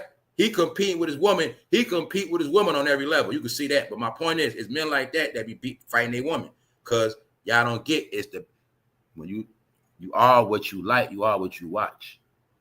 If you support a woman beater, 9 times out of 10, you're a woman beater. Because your brain don't see nothing wrong what he did. Your brain don't register what he did because that's your brain. That's how this shit works. With powers that be could do a concert. See how many men like that come and assume this how many men be beating on women. Because it all goes together. When I said it's not a coincidence who's the most in battered women's shelters. Who's the most victims of abuse. No, Chris Brown is the face of abuse. That's what y'all don't get. Chris Brown was the face to make every woman accept abuse in a modern time. When I tell you it's all psychological. Everything fucked up in your life that you hate and will never tolerate, you accept it through every entertainer. Which means you don't get that. Every person influenced, if you're influenced by NBA YoungBoy, 9 times out of 10, you love guns. If you were influenced by Diddy, you probably was the type of person go in the club, try to pop big bottles, buy out the bar. You probably the type wear big fur coats, shit like that. Everybody got a place because it's called influence for a reason. And I'm telling you, when I'm just updating what I already said. Every summer, Chris Brown does the same shit. So I got the proof this summer when I said it's mostly men that support Chris Brown now, y'all. You got women too, but what I mean is, no, a lot of men do support him. When I said he's not going to piss off his rainbow fans, and I showed you it's a reason why it was a lot of pictures he was clowning women. He wasn't really hugging and kissing them. He put women on his shoulders. He do shit like that, put women in his lap. He do certain things not to piss off his male fans. So you'll see when they be with a woman, it look like a joke. You'll see the woman be more into him than he into them. All right. He also plays on special needs people. He uses them for stunts and props. Yep. Y'all know he always take pictures with handicapped people too. That's who Chris Brown is, y'all. All right. Enough of him. First of all, his career is fucking over. He don't trend at all. Nobody cares about Chris Brown. Period. Bernie Mac. Now I got to speak on Bernie real quick because it was weird the other day. Saturday, I'm flicking through the TV and the Bernie Mac show on. And you know how he started the show off? He be talking to America. So I just watched it for a second because I do stuff like that when I breathe through the TV. So I'm watching him on Saturday morning. He said, America, it's Saturday. He said it like that, America, it's Saturday. Remember Saturday how we grew up? We got to go back to having fun, America, on Saturday. Riding bikes, playing catch, playing chase. He was talking about all the things that he did growing up on Saturday. And the episode was based on having fun on Saturday. But I was just talking about all these things when I said America's going back to that, y'all. But something I forgot to always talk about. The Bernie Mac show was a positive show. Yes. But what I also didn't know is a couple of days ago was Bernie Mac's anniversary, his death date. Remember, in this game, they celebrate their birthday, not their death day. No, they celebrate their death day, not their birthday. So you always going to know their death day, not their birthday. Remember, they backwards. So Bernie Mac died 17 years ago, recent, the anniversary. That's what this picture was from. But I didn't know he had recently died, meaning I didn't know it was his anniversary the day before I was watching the Bernie Mac show. But you're going to see with Bernie Mac, we all loved Bernie Mac more than everybody because he was the funniest one for real. More than Steve Harvey, more than just say all of them, y'all. We know this already. But somehow Bernie Mac wasn't with us no more. And we got stuck with Kevin Hart. And you know Kevin Hart always being controlled by Diddy. I'm giving you the hints on how our talent, the people we love or liked, always were they were always outcasted if they couldn't be controlled. Everybody know Bernie Mac was not with that control stuff. Then magically, Steve Harvey becomes the man after Bernie dies. Before that, Steve don't have all this stuff going on. Cedric the Entertainer, no TV shows. Bernie died, they run with the Kings of Comedy. Ced start getting all these roles. Steve start getting all these clothing deals. Bernie gone. All right? Since Bernie Mac been dead, y'all, who really been funny like that? Only really Cat Williams, right? So I'm trying to show you how fast life is passing us by. And people are miserable is so different because laughter has been taken away from so many people. This is why I laugh and joke on my own. I come on this shit and laugh. People, when you get that, this world you in of darkness, you love dark news, dark, bad, all this fuck shit, right? You don't get that. It was a time in America we actually laughed more than anything. No matter how messed up the country was, we still had so much fun where the fun, laughter, and joy always overpowered the negative. Even if you grew up poor with nothing, you still was able to have so much fun, you was able to forget you was actually poor and messed up. It might didn't hit you till you went home for a little while, but that's how life was. Now, you live in a life of dark misery. Everything is dead around you. Everything is dead in front of you. You have no clue, a sign of nothing good coming. It's because of this dark world you're in now. It's a reason. It's all coded under Black entertainment. All right? Black entertainment now really means dark entertainment. All right? Bad entertainment. That's what it means now, y'all. It ain't no entertainment. When the last time you laughed to the point you cried? When the last time you laughed to the point you passed gas? What's the science of laughing passing gas? Well, it is said that people that laugh are more healthier. Because people that don't laugh, 9 times out of 10, they're more constipated. They have more tense organs. Laughing got to do with prostate, a lot of shit. Down in that gut, it's a reason why they don't want people laughing. It's a reason why people get sick. What if I told you people that laugh a lot don't get sick a lot? All right? It's a lot of sciences of life. No, you got things taken from you and one thing given to you. You're going to see you got everything taken from you. Somehow you still got a phone with applications. That's all you got. All right, let's go. Well, I got to talk about this because this man was Mr. Olympia. His whole life was based on being the biggest, strongest man, Mr. Olympia. It was an era raised under Greek mythology, and some of them actually tried to be Hercules. Yes, they did. Some of them were actually trying to be Hercules, all of that shit. So I'm showing you, that's what Mr. Olympia about. All this stuff about. A lot of that weightlifting and shit like that, we're going to leave that alone. But I want y'all to see something.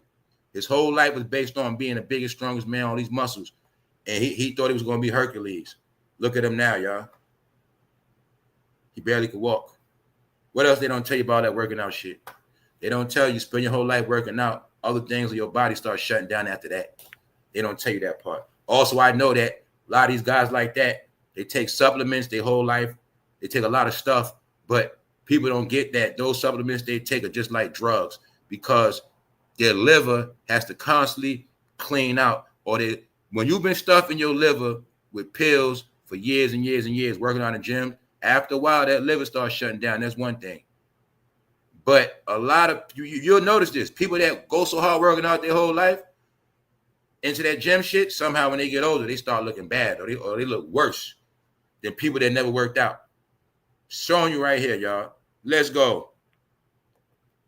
Shedeursanders, y'all.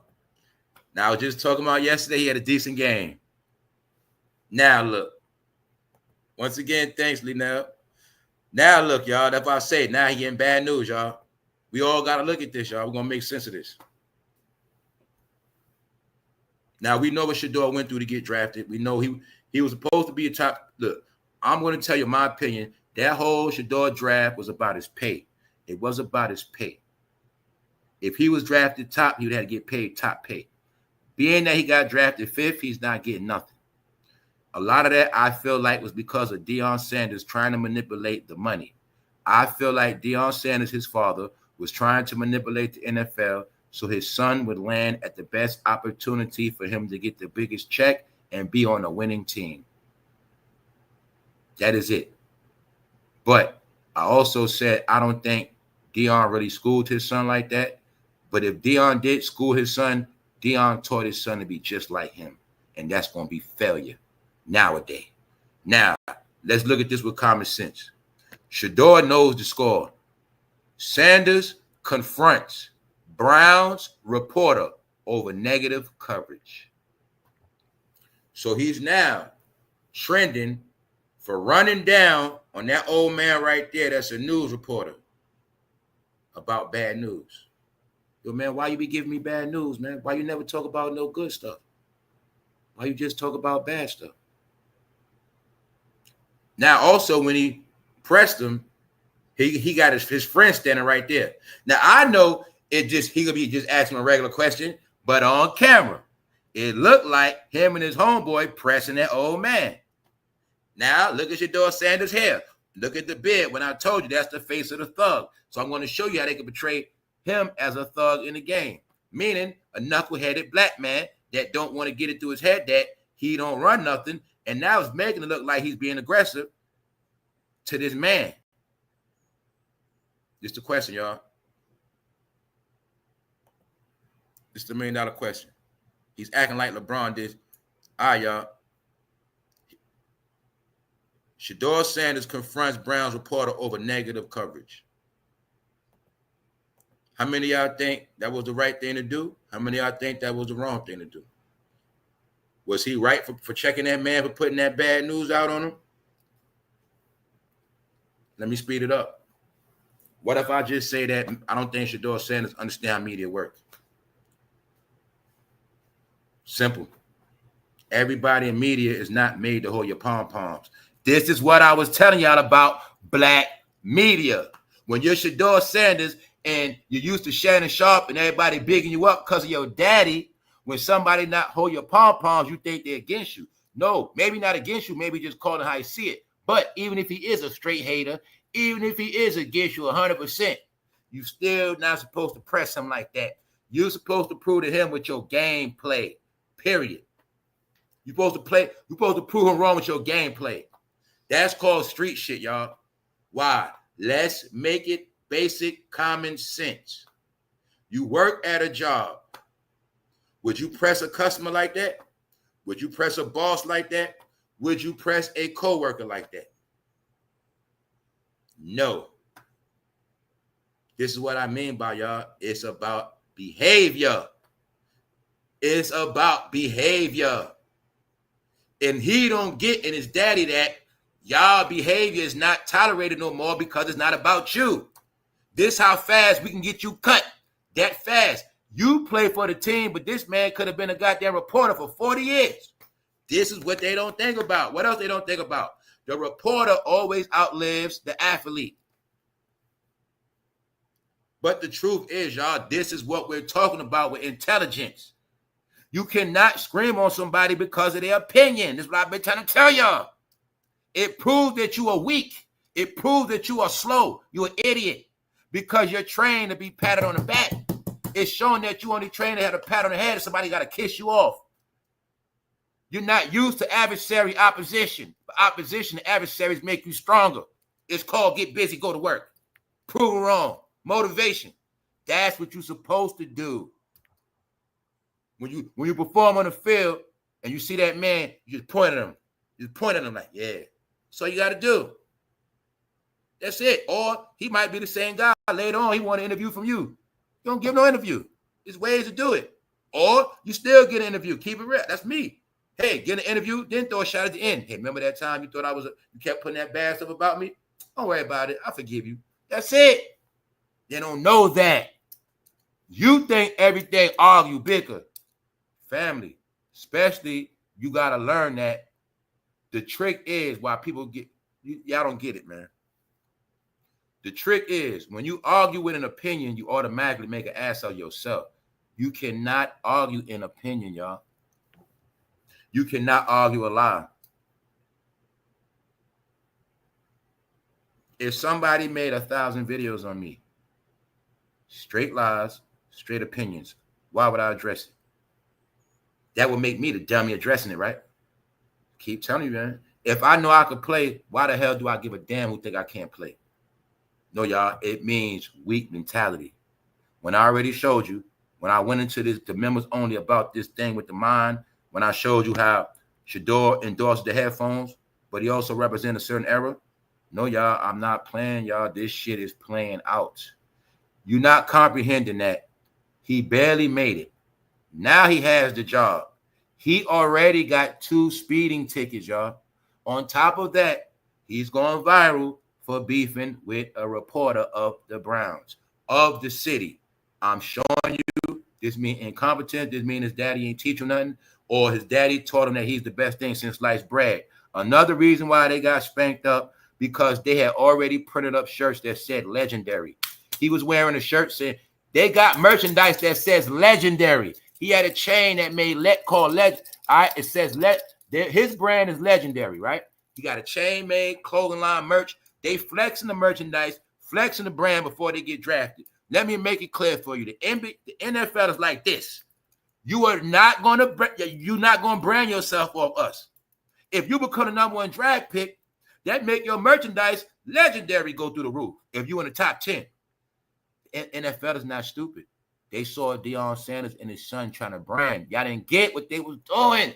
They was branding in college because they were really prepping for the NFL. So when they get to the NFL, they already had a brand established. They just knew his son was going to sell all that legendary shit. So they had to shut that shit down. When they shut him down, they shut down their brand, his merchandise, that legendary shit. Now, I'm just keeping it real. They were bragging and boasting before he got in position. That's how they blew their shit up.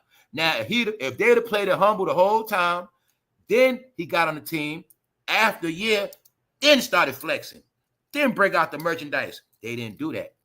They had it set up like, yo, son, that's why I gave out a whole breakdown of Deion from Jackson State. It was a plan. Son, we're going to go to Jackson State, the black college. We're going to finesse that. You're going to get your credibility as a quarterback. I'm going to get quarterback. I'm going to get the clout. I'm your father. I'm going to get clout off you as a quarterback. I'm going to get clout off Travis Hunter, and I'm going to get clout as a coach. Then after the black college, We're going to go get this money, son. Now we're going to go to Colorado. Colorado, we can get the money from them. They got a bag for us, son. We're going to brand. You going to brand headphones. I'm going to brand cowboy hats. We're going to brand, son. Then after this, son, after Colorado, we're going to go to the NFL, get that big money, son. That's where they plan stopped at. Because people that know it was already rumors that Deionsanders, it was a rumor that wherever SHEDEUR go, Deionsanders is going to try to be the coach. He's going to try to be the coach. So, to stop their game plan, don't draft his son top, and then Deion going to know he ain't going to be no coach. That's what it was all about, y'all. So, now, look how SHEDEUR is acting. Now, this is why I'm showing you this was not smart. Family, is preseason. The truth is this man still could be cut by September 5th. That's the truth. All right? But I'm showing you, y'all, you have to understand this.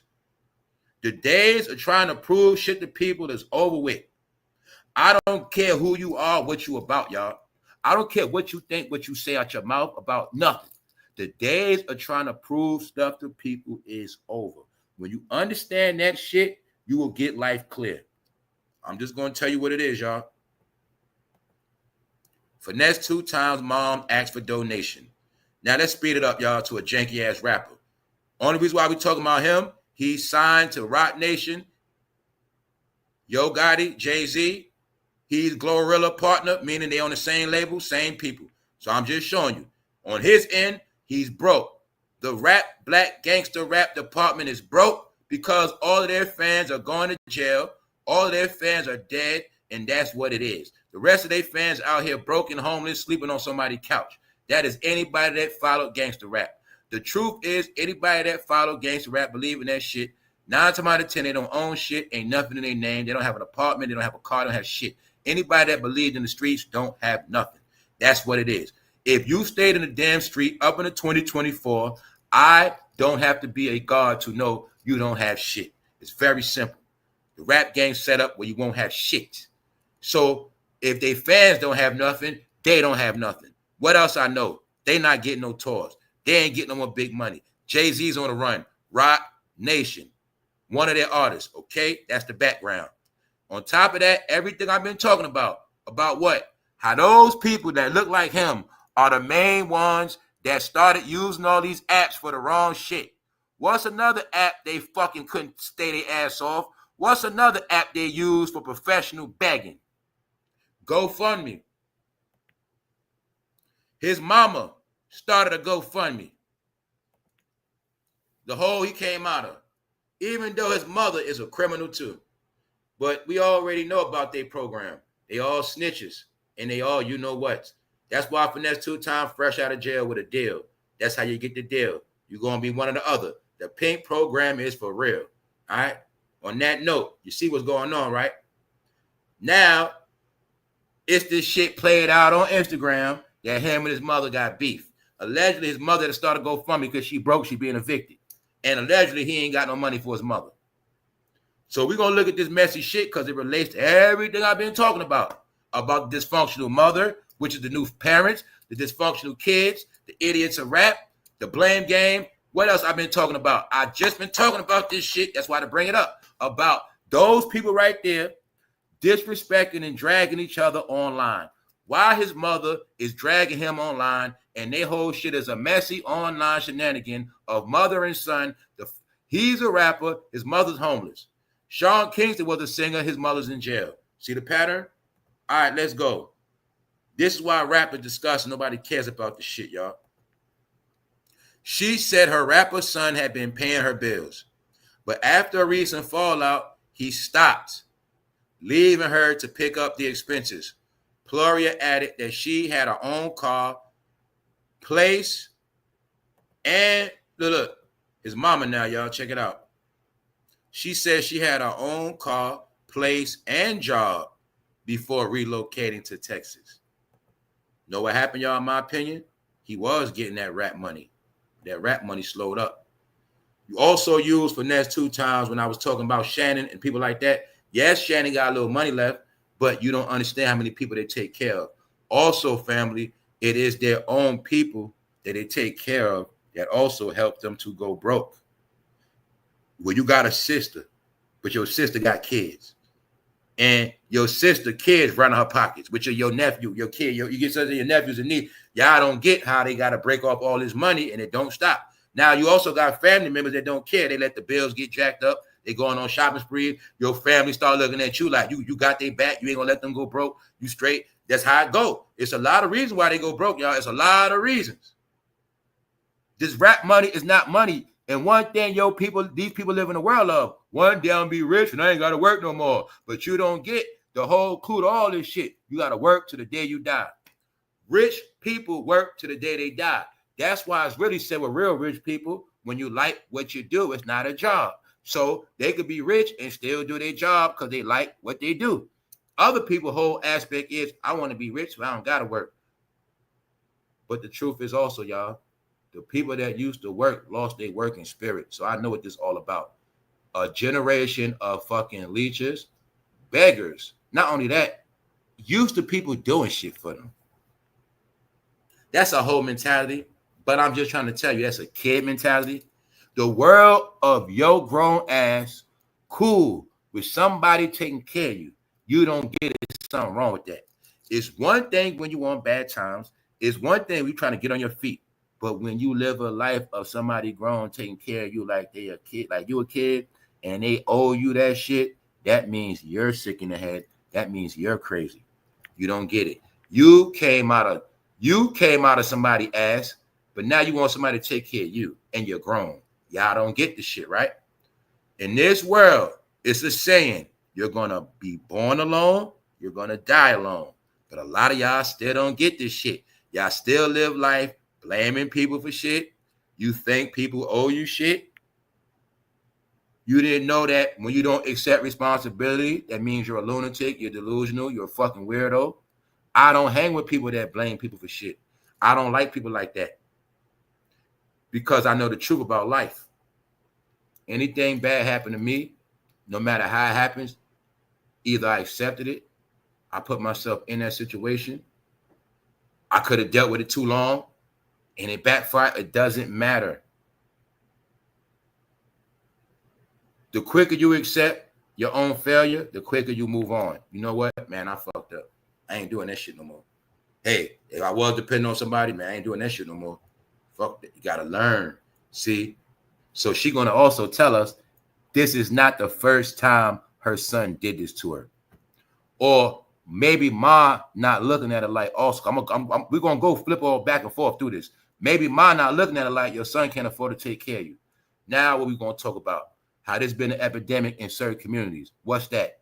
We born from these parents, but somehow when we get older, these parents wanted to take care of them before they seniors. Y'all forgot you supposed to just take care of your parents when they retire. No, it was this thing started when I was young. Where parents felt like if you make it, I made it. If you getting this money, let me get some of that. I gave birth to you. I'm telling you, when I tell you about these generations imploded and destroyed themselves, it happened for a lot of reasons. When I was 16, I knew I ain't had no real elders. What about y'all?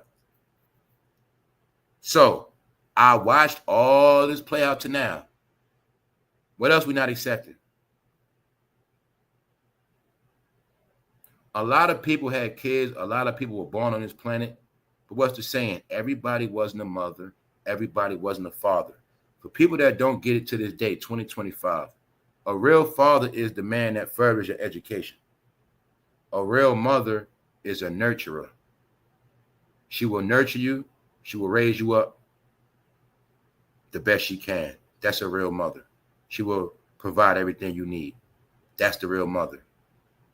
But you're going to see them days are over, been over. When I went back into, once the mothers got hooked on the phones, the kids were raised on the phones. Go in there, put something in the microwave. Go in there, eat you some of them nuggets. Go in there, make some noodles. All right? They didn't have no clue that now we're going to have a lot of noodle brains. Did you forget this generation raised up oodles and noodles? You still didn't understand the curse of oodles and noodles yet, huh? Well, y'all going to eat oodles and noodles, cup of noodles in your household. Then you're going to go to jail and eat them shits. And somehow your whole life you're going to eat oodles and noodles. That's right. It's all part of it. When you free, you're going to eat jail food. All of that shit is part of it. Now, his mother was vulnerable on the internet, online begging for GoFundMe. She was vulnerable on the internet when she requested donations for a situation. No, it's called begging, bitch. You're begging because I know you ain't got no fucking work history. All right, you're a felon. It's simple. No, a lot of y'all thought y'all were too good to be fucking maids and clean and do hotel. It's always a job. I don't want to hear none of that shit no more. All right, fuck that. Y'all want to be celebrities. Y'all wanted to be, and on top of that, y'all, they want to be celebrities for free. People want me to break them off with money so they can live like a celebrity. That's the world we in, y'all. Told you, family ain't shit. Let's go. She requested donations for a situation in circulating GoFundMe fundraiser. She explaining having an urgent need to find a new place to move. So you waited to the last minute to start a GoFundMe, or did you and your son come up with a plan? Ma, I ain't got money like that no more. Ma. Hey, Ma, start a GoFundMe, Ma. Ma, just start the GoFundMe. Hey, Ma, just start the GoFundMe. We're going to make it like we got beef, Ma. Start the GoFundMe, Ma. I'm telling you, Ma, it's going to work. Hey, I don't know. They could be doing that. Who knows? So I'm going to talk about a lot of different ways. All right? All I know is they both sorry. I'm also showing you rap, and I'm also showing you he is signed with Roc Nation. He not getting no checks. Let's go. His mother needs somewhere to live, y'all. Come on, stop it. His mother, Gloria Alexander, blasted his alleged actions. Recently, she took to social media. When I said, just talking about all this shit, y'all the only ones go to social media and tell her y'all fucking business. Guess what? Y'all just entertainment. Nobody cares. We look at y'all as idiots, stupid fools, and you're only entertainment for broke people. People that got shit to do will not watch y'all at all. Sorry. So, I'm showing you. Mothers dissing sons online, y'all. Check it out. Starting to GoFundMe. She took to social media seeking financial help from his fans. When I keep telling you, fans are the suckers, right? How the fuck can a man with a record deal, mama, beg fans? Told you, man, it sounded to me like somebody put on the hustle. Told you they think fans stupid, y'all. And like I say, man, this the saddest part about all this rap shit, the fans have nothing, y'all. It's not even like they did a few things for the fans. He's from Memphis. Memphis got all these rappers. Somehow Memphis is still poor as fuck. Even though it was a man named Dog trying to rebuild Memphis, alleged he had 100 properties. Somehow he went on vacation, never came back. Somehow he got smoked at a cookie shop. Finesse 2 times for Memphis too. He's broke. Look at his mama. No, y'all.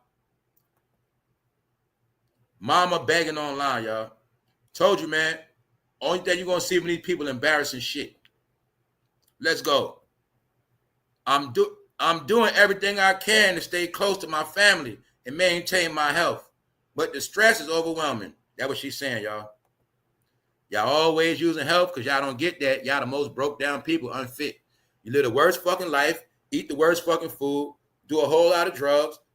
You stress yourself out with bullshit 24/7. You love death, you love darkness, you love depressive bullshit, fuck shit every day 24/7. That's why you die before your time and you get old, fucked up, messed up, decrepit. That's y'all fucking life. Nobody cares about your sickness. Nobody cares about my back or my neck, my leg. Nobody cares about y'all. Because the narrative is you don't take care of yourself and y'all the most unhealthy.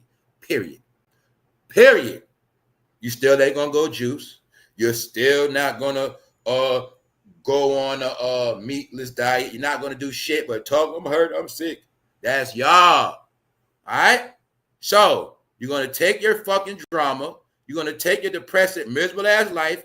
Even though y'all the only ones that get money, somehow you're still fucking miserable, and you're gonna spread y'all miserable shit online to everybody else that's miserable.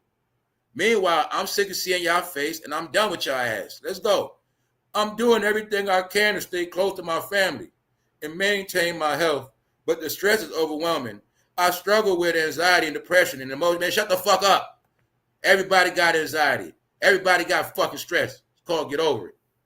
Had that shit already too. All right? All that shit. Shaking hands. Had all that shit. That's right. Come from the streets. come from living. It comes from living a life. When you don't know when your next dollar coming in. When you don't know when your life gonna end. When you don't know when you're gonna lose it all. When you don't never know nothing that's next. You'll never know what's next. You live on the edge. That's what it's called. It's called gambling with my life. It's called all that shit. I had fucking pressure at 30 years old. Fuck you telling me. I know about stress, anxiety. I grind my teeth so much. I've been broke out the back of my teeth back in the day. Broke my fucking wisdom teeth. Grinding teeth at night. Stress, anxiety. So I don't hear about none of y'all shit. That's why I talk so much. I've been through all that shit. I was told I had high blood pressure at 30, and I was not eating no pork neither. Straight stress. High cholesterol levels. No, y'all. After that, what I do? Shit, dropped damn near 100 pounds. Been healthy ever since. Straight up. All right? So I'm telling you from example. Y'all feed off misery. You going to tell everybody you sick, but your ass ain't going to go for no walk, are you? No, y'all, I told you them days over with. Y'all turn into y'all fucking grandmother. Shut the fuck up. Y'all turn into y'all grandmother. My back, my leg, I can't do this. Son, can you go to the store for me? That's y'all. Why? All you did was party and bullshit. They didn't tell you at the end of party and bullshit, your body gonna be broke down, you ain't gonna have nothing. His mama, you gonna work at a fucking gas station. That's how it is. Anybody down with rap, you shall live backwards. All right? You're gonna have fun your whole life. When you old, you're gonna work your ass off. And you're gonna work a low-level job. It's called rap music. When you try to be a rapper your whole life, a bad bitch, in the end, you're gonna work a construction job, a labor job. You're going to work at a fucking fast food restaurant cashier. You're going to be 41 years old waiting for tips. You're going to be 56 still saying, how you work this register again? That's going to be you.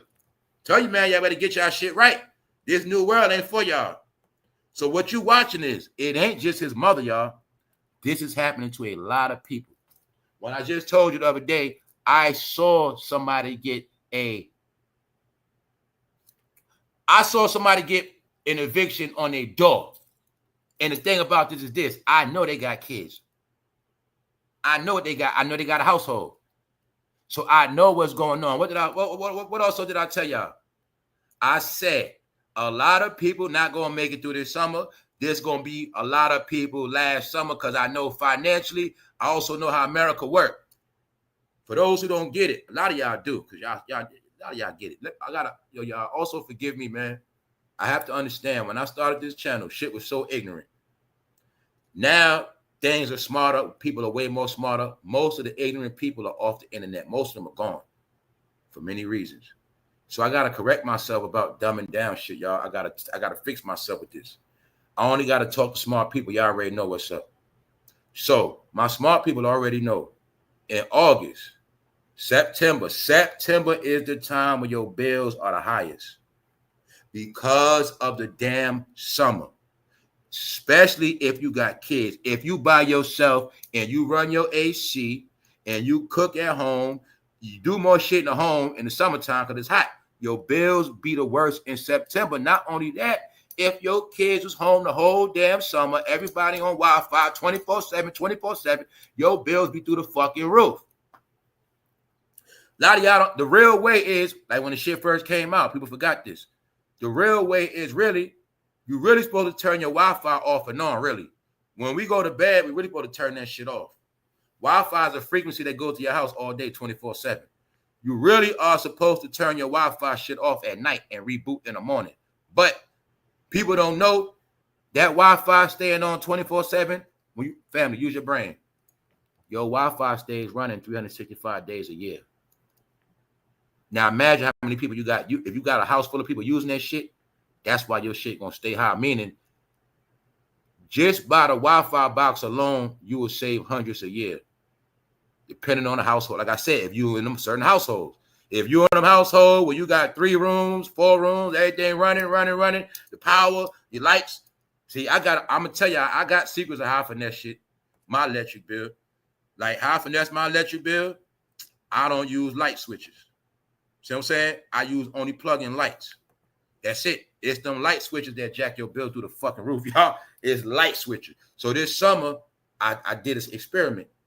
2 things make your bill sky high. That fucking oven, the light switch, and that wash and dryer. It's 3 things. The washer and dryer, y'all. That goddamn stove and them light switches jack your shit up. So that's why when it got hot this summer, I went and got a small oven, a toaster oven that you can make anything in, plus an air fryer to cut down. So I went a whole month. You know, we just had the hottest month. I went a whole month without using the stove because I was running the AC. Man, my bill was so low, I don't want to say how low it was. I thought the shit was wrong, but that shit worked. Then when I use a light, I just use a lamp because that light shit, fuck. I'm telling you, that some of y'all live in houses, you run your light all day. What else kill your light bill? People don't get the fucking porch light. Kill your ass. That porch light destroy your ass. A lot of reasons why people bills be high, y'all. All right, I'm saying that for a reason. Because she want to tell me about she can't pay no bill. She kicked out. No. What another thing y'all didn't learn? Y'all didn't learn how to economize. When you don't know about the economy, you don't know how to economize. What's economizing? Well, I can't eat out every day. Some days, I guess I got to eat some salmon. I got to eat some fucking regular shit. I might got to make a fucking sandwich. Not because I have to, but I have to economize. My economy days, eat out Friday, Saturday, Sunday. Maybe Thursday. Rest of the week, got to grind it out. Economize. Y'all don't do that. You don't understand that. You don't understand that, okay? You order every day. You spend $200 to $300 just in taxes and delivery fees every month. Then you tell you, man, it's the reason why people broke. The main reason why people are going to be broke is set up like that in this game. It doesn't matter how much money you make. If you do not know how to economize, you will always be chasing your tail. You will always be coming up short. You will always have just enough. Or when you finally get it all, you're going to be tired as hell because you don't know how to economize. What is it called, y'all? Something we never accepted. It's called always have some put up for a rainy day.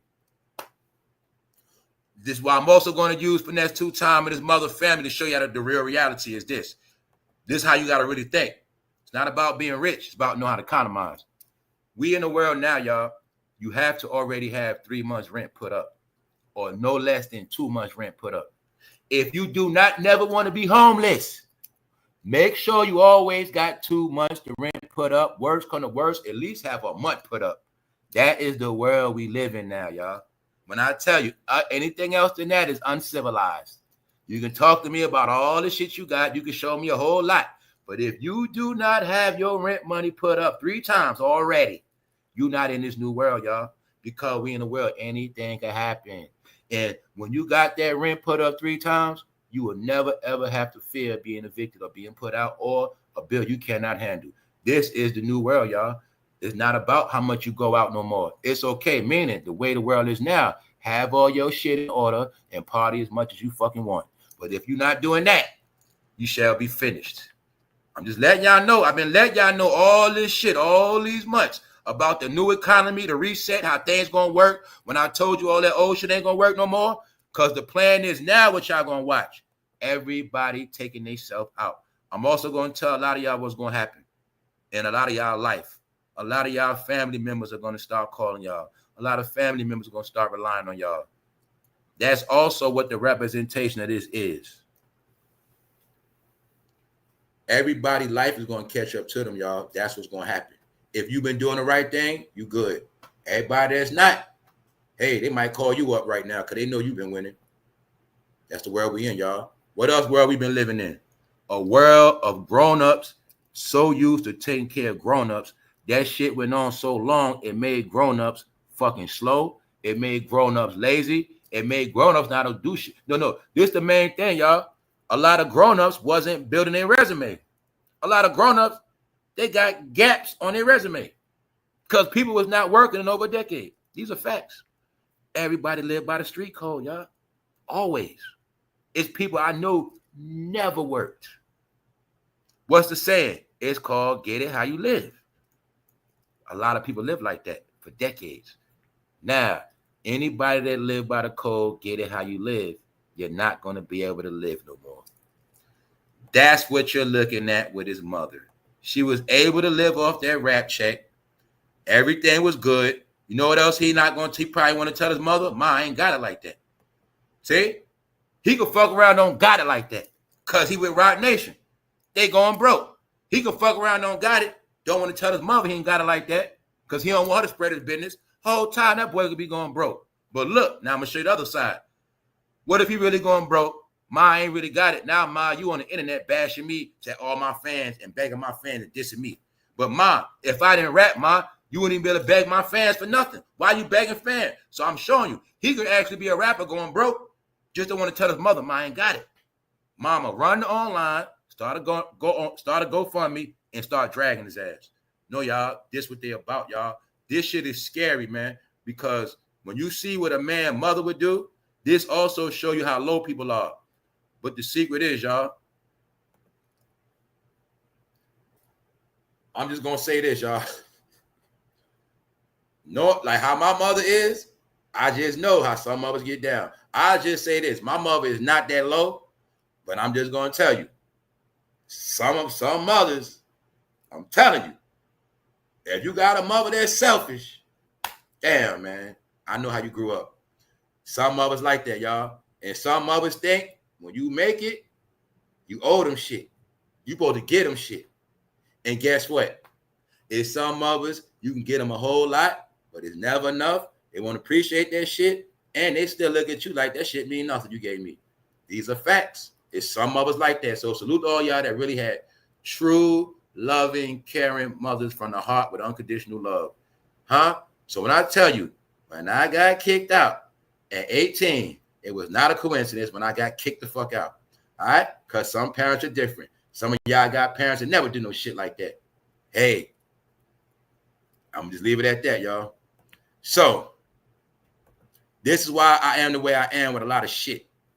A lot of stuff is through self-experience, y'all. All right? When you've been out on those streets lonely, with nowhere to go, you'll understand certain shit. So, when I tell people, man, I went through the worst of the worst. You see this shit people talking about? I went through that shit at 18. That's why I don't feel sorry for homeless people. I went through that shit at 18, y'all. I had to learn how to make it. And my homeless stories, not one day did I ever sleep on a fucking street. Now, if we slept outside, because we was outside all night, we was outside chilling. But for me sleeping outside behind a building or some bus, I never did that shit. Never.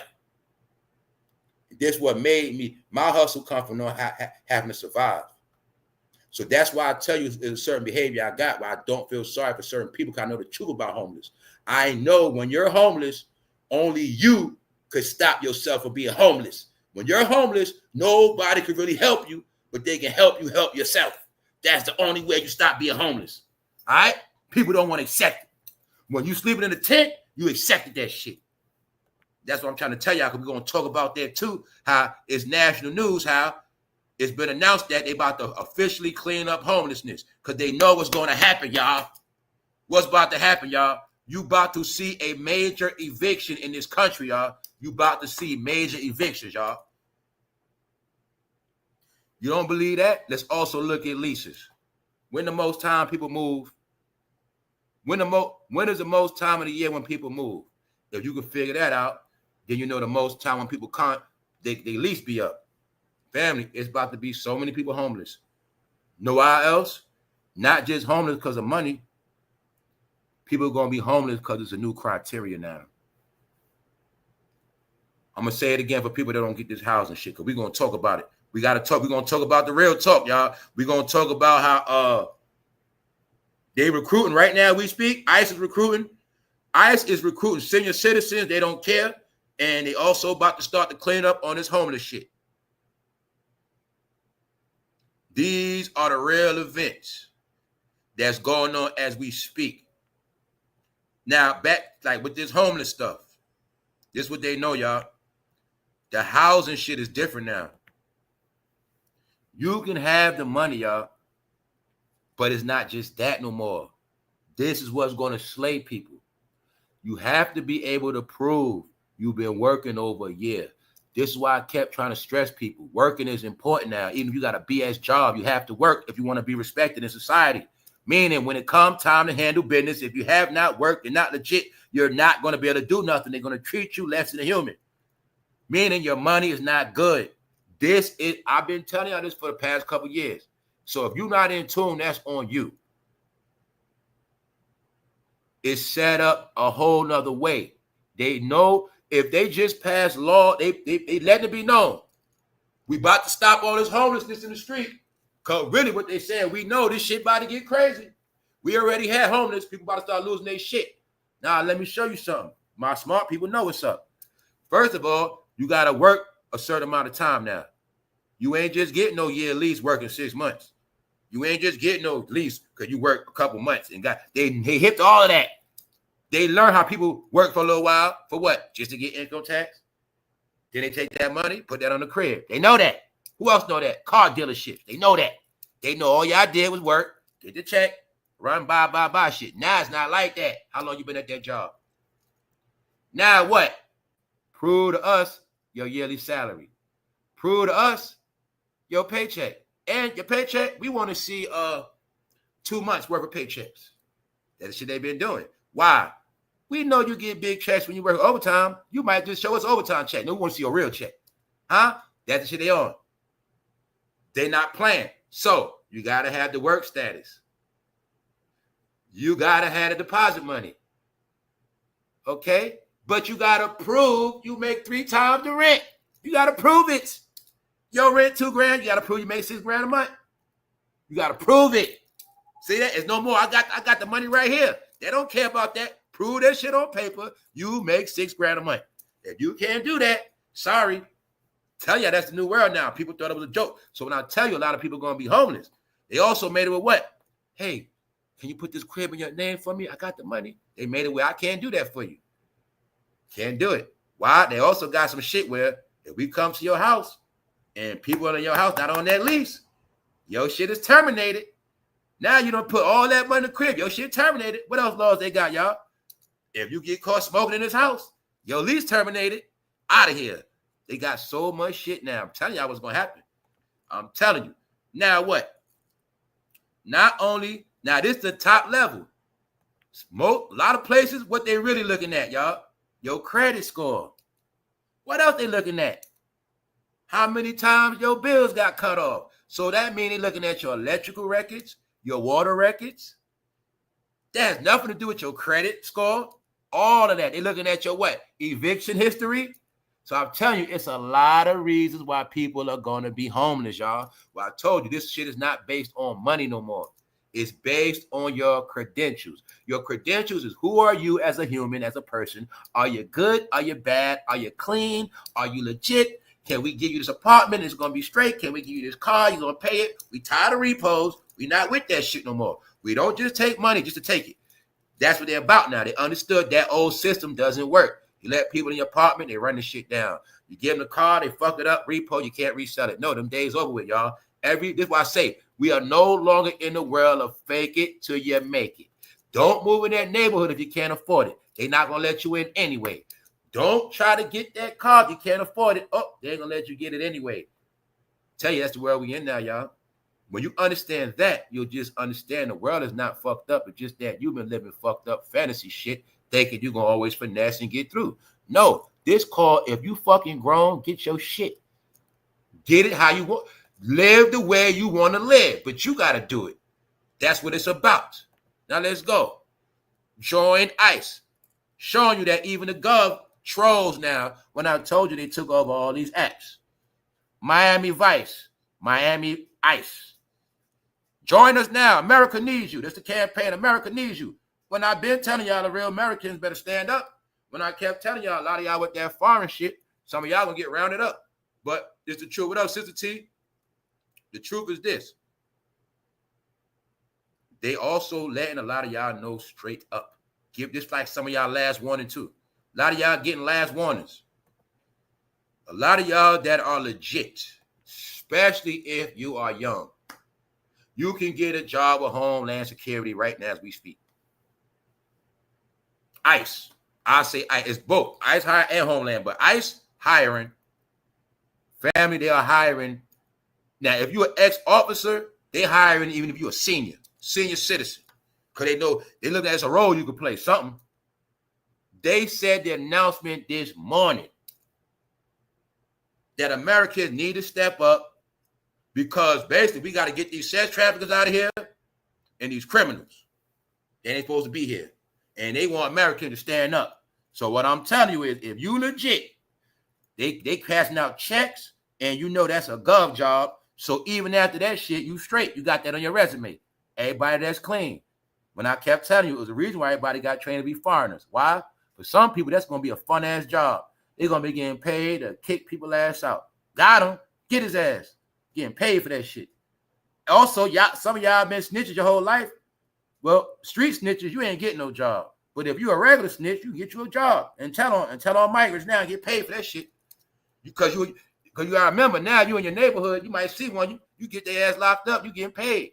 But on top of that, now I'm just joking, but they got different jobs, phones, whatever. But my point is, y'all, when I kept telling you all this shit, the whole country is against certain shit, I'm showing you part of the campaign. Just really saying, if you're a real American, stand up. Are you going to help us get these people out the country? They ain't supposed to be here. The ones that been taking all y'all fucking money, the ones that been selling y'all all these fucking drugs, the ones that been snatching up y'all fucking kids and all this shit. Are y'all going to do something? Y'all always killing each other. Y'all always fighting each other. You're always arguing. What the fuck are y'all going to do? You going to get down to what? You buy all these guns. You guys go to ranges. Are you going to help kick motherfuckers out the country? Which one is it? See that? Now, I'm going to tell you again. For a person that's legit, especially if you're young, that's free money. Period. Because you ain't got to do a whole lot. You ain't going to be with no gun. It's different shit. Now, you look at that American terrain, and you understand that these people been all over this shit. Hiding all around mountains, woods, they all over. Yeah, they're in your city. But this is also the gov. See, this is what people don't get. This is what people don't get. I'm going to show you how this shit works. So you remember you kept hearing about how the gov cutting all these jobs. They cutting jobs. Because they going to cut them jobs, and here go the other jobs. These are gov jobs, dummy. They let you know. You want some of that gov funding, you got to get this job. Told you, man. People just don't know how America works. Yeah, we cut those jobs, but we got these. It's still gov. What you going to do? You going to get down and lay down? No, y'all. I told you, people just don't know how America works. They might cut those jobs because those jobs are relevant. You know, we got these jobs now. So I'm showing you, man, woman, don't matter. They paying government money, y'all. But not only that, that's on your resume after that. After you work that ice shit, you always get a damn job somewhere decent. You get a job somewhere chilling as a goddamn guard, doing whatever. Working a phone somewhere. It don't matter, y'all. Just letting y'all know what's going on. All right? Because remember, everybody ain't going to promote it. Public affairs. See that? Hiring for public affairs. It's different positions in that shit. Homeland Security removes age limits from ICE recruits to boost hiring for deportations by the president. Now I'm showing you, right? They said they taking senior citizens. They don't. When I heard them say that, that's not new. They not playing. Meaning they really not playing. Because I already know they got all fucking law enforcement on the ground. They said we need, because see, y'all, everybody know real American history. That's how they beat the British. That's how America was won. It was the civilians that picked up arms. They were called militias. This is also callings for militias. Remember all those people you saw shooting in the woods? They was out. When I kept telling y'all, we in the world of put up or shut up. Remember you kept seeing them black organizations with firearms? All these firearm organizations, they telling you, this your time now. Get down and lay down. Huh? Y'all talking all that shit. Oh, so y'all just grip y'all guns for black power. But it's a problem. These same people been plaguing y'all black communities. Dummies. These foreigners are the ones that brought the drugs to your community. They the ones bringing the fatty, the ice, and everything else. But y'all ain't going to help get them out? Bingo. That's what all this is about, y'all. Told you, this the world. When I told you it was a size being drawn, people on this channel know exactly what I'm talking about. See, it was a line drawn in the sand where if you a real American, you better stand up. And if not, you shall be labeled as a terrorist, a traitor, a foreigner, all of that. Told you what was going to happen. When I say foreigner, foreigner means the people that was born and raised here, but they not from here no more. That is a foreigner. It's not the other way around. Before a foreigner was somebody came to this country, they're not from here, and you say, look at all these foreigners. That's not a foreigner. Because the truth is, people that come in from other countries, a lot of them love it here. They love it. That's why they want to go back home. You born here, you hate it. That's why now you a foreigner. Get it? A foreigner is the person that is not in tune with the land they on, or don't appreciate the land they on, or love it, or the people. That's what makes you a foreigner. If I go overseas and I keep complaining about how I can't stand it, I can't wait to go back home, I don't like the pants, I miss that means I'm a foreigner. I'm in a foreign place, which means I don't agree with it. It doesn't agree with me. We have nothing in common. Foreigner. So when I say stuff like a lot of y'all here became foreigners, that's what I mean. What also proves y'all became foreigners, you don't know American law. You don't know American rights. You thought your rights was the street, rap music, killing, drug dealing. You stood up for all of that shit. You thought your only fight was against police and dumb shit. Other than that, you stood up for nothing else because it was incompetent in your fucking brain. You stood on Jordan lines. All right, you been proved y'all were dumb when you stood on corners, blocks and blocks to buy sneakers, but anything real, you don't pull up like that.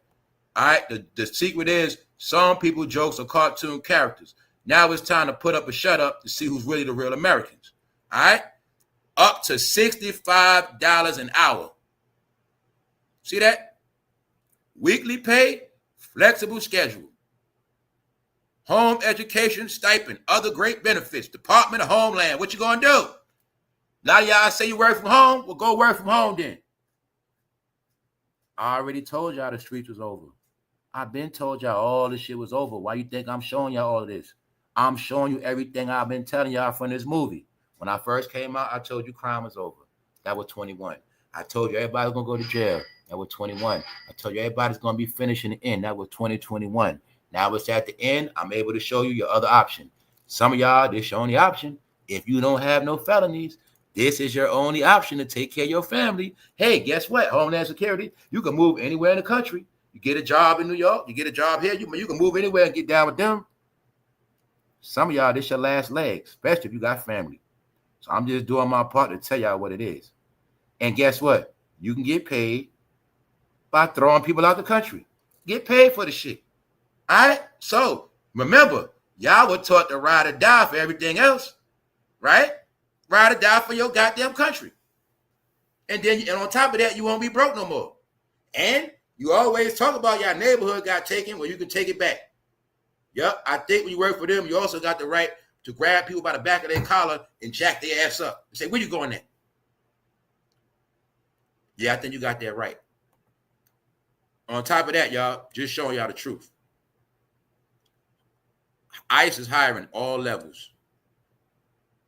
Homeland Security. See, ICE is under, see, it's like this, if I'm not mistaken. ICE is under Homeland, but under Homeland, there's many different jobs. See that? Program administrator.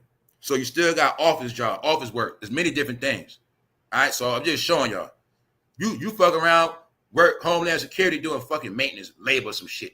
You work for Homeland Security, they just want you to change the trash bags, shit like that. Shit like that. Or you might be a fucking cook. Who knows? But I'm just showing you, y'all. Purchasing agent. Department of Homeland, training extra. Training people. You get paid to train people. But meanwhile, you're getting top dollar, top government benefits, and you ain't got to do this shit forever. But you can take pride of yourself in throwing motherfuckers out. Come here. All right? Because they hiding, y'all. You got to get them. Now, my main point, what I'm saying is this. When I saw that shit on the news, I was able to see how serious it was what they said. When they said, y'all, we need people to get down, and when they say seniors, it don't matter, retired officers, it don't matter, pull up, come on, we need all y'all. That's not said, nah, this shit for real, because they having trouble with them cartels, y'all.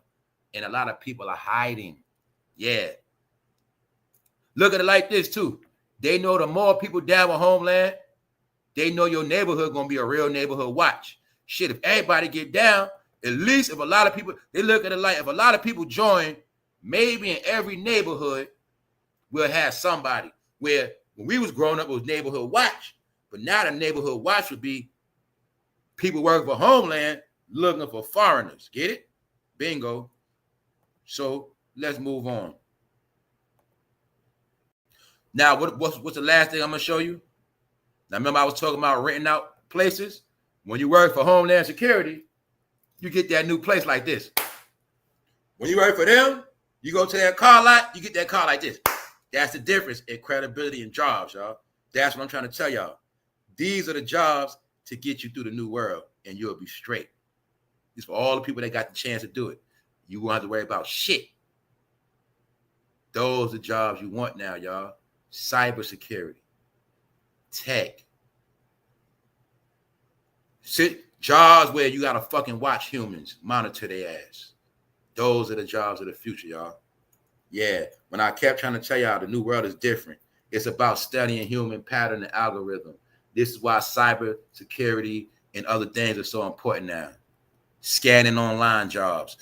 Now look, the president is promising new steps to tackle homelessness and crime in Washington.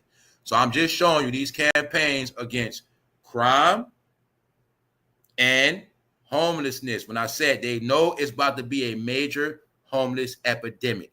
That's why it's like this, y'all. And that's why you're going to see the reason why a lot of people are going to fall, y'all, because they've been running from the truth for so long, y'all. Even on this channel, I watch it all the time. When you talking about BS, people love it. When you talk real shit, they don't want to hear it or they run. I've been watching people running from real shit, but it's really people running from reality, y'all. I've been studying this shit. When I tell you shit like this, internet is people brain. It's some people, when they on this shit, they don't want to hear nothing real at all. But they don't know the internet is the only place where you will get something real, period.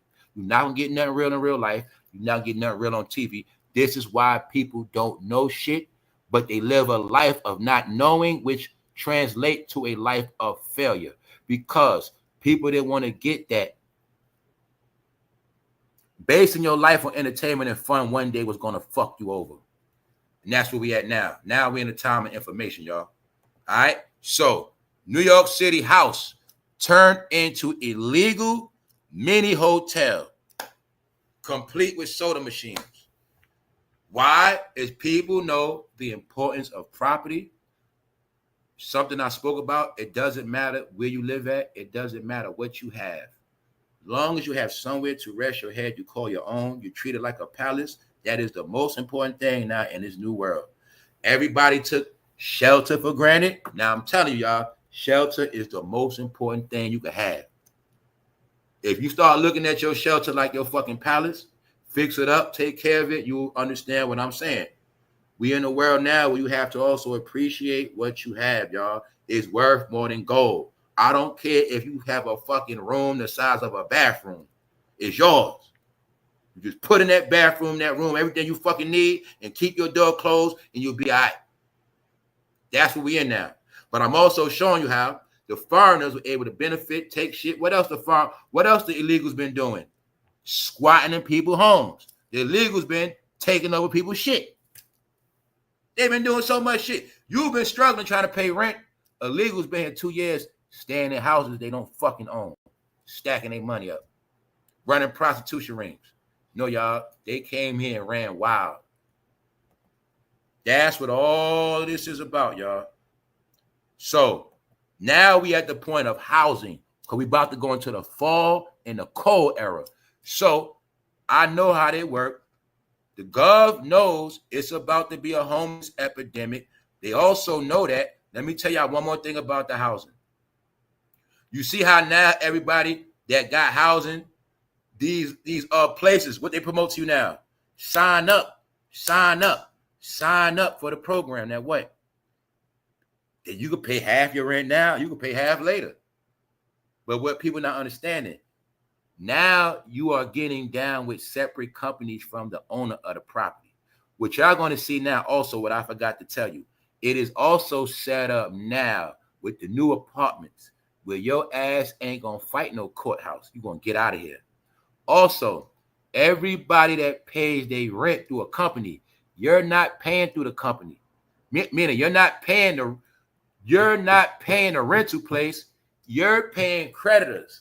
See, a lot of y'all put yourself in them programs too. You know what happened is? The people pay the rent for you. You pay them back. When they say you can build credit by paying your rent, it is true. Now, you have to, some people got to do that, but I'm going to tell you really what that's about. They telling you the creditor or these people will pay your rent. Don't worry, you can pay half and half. It's okay.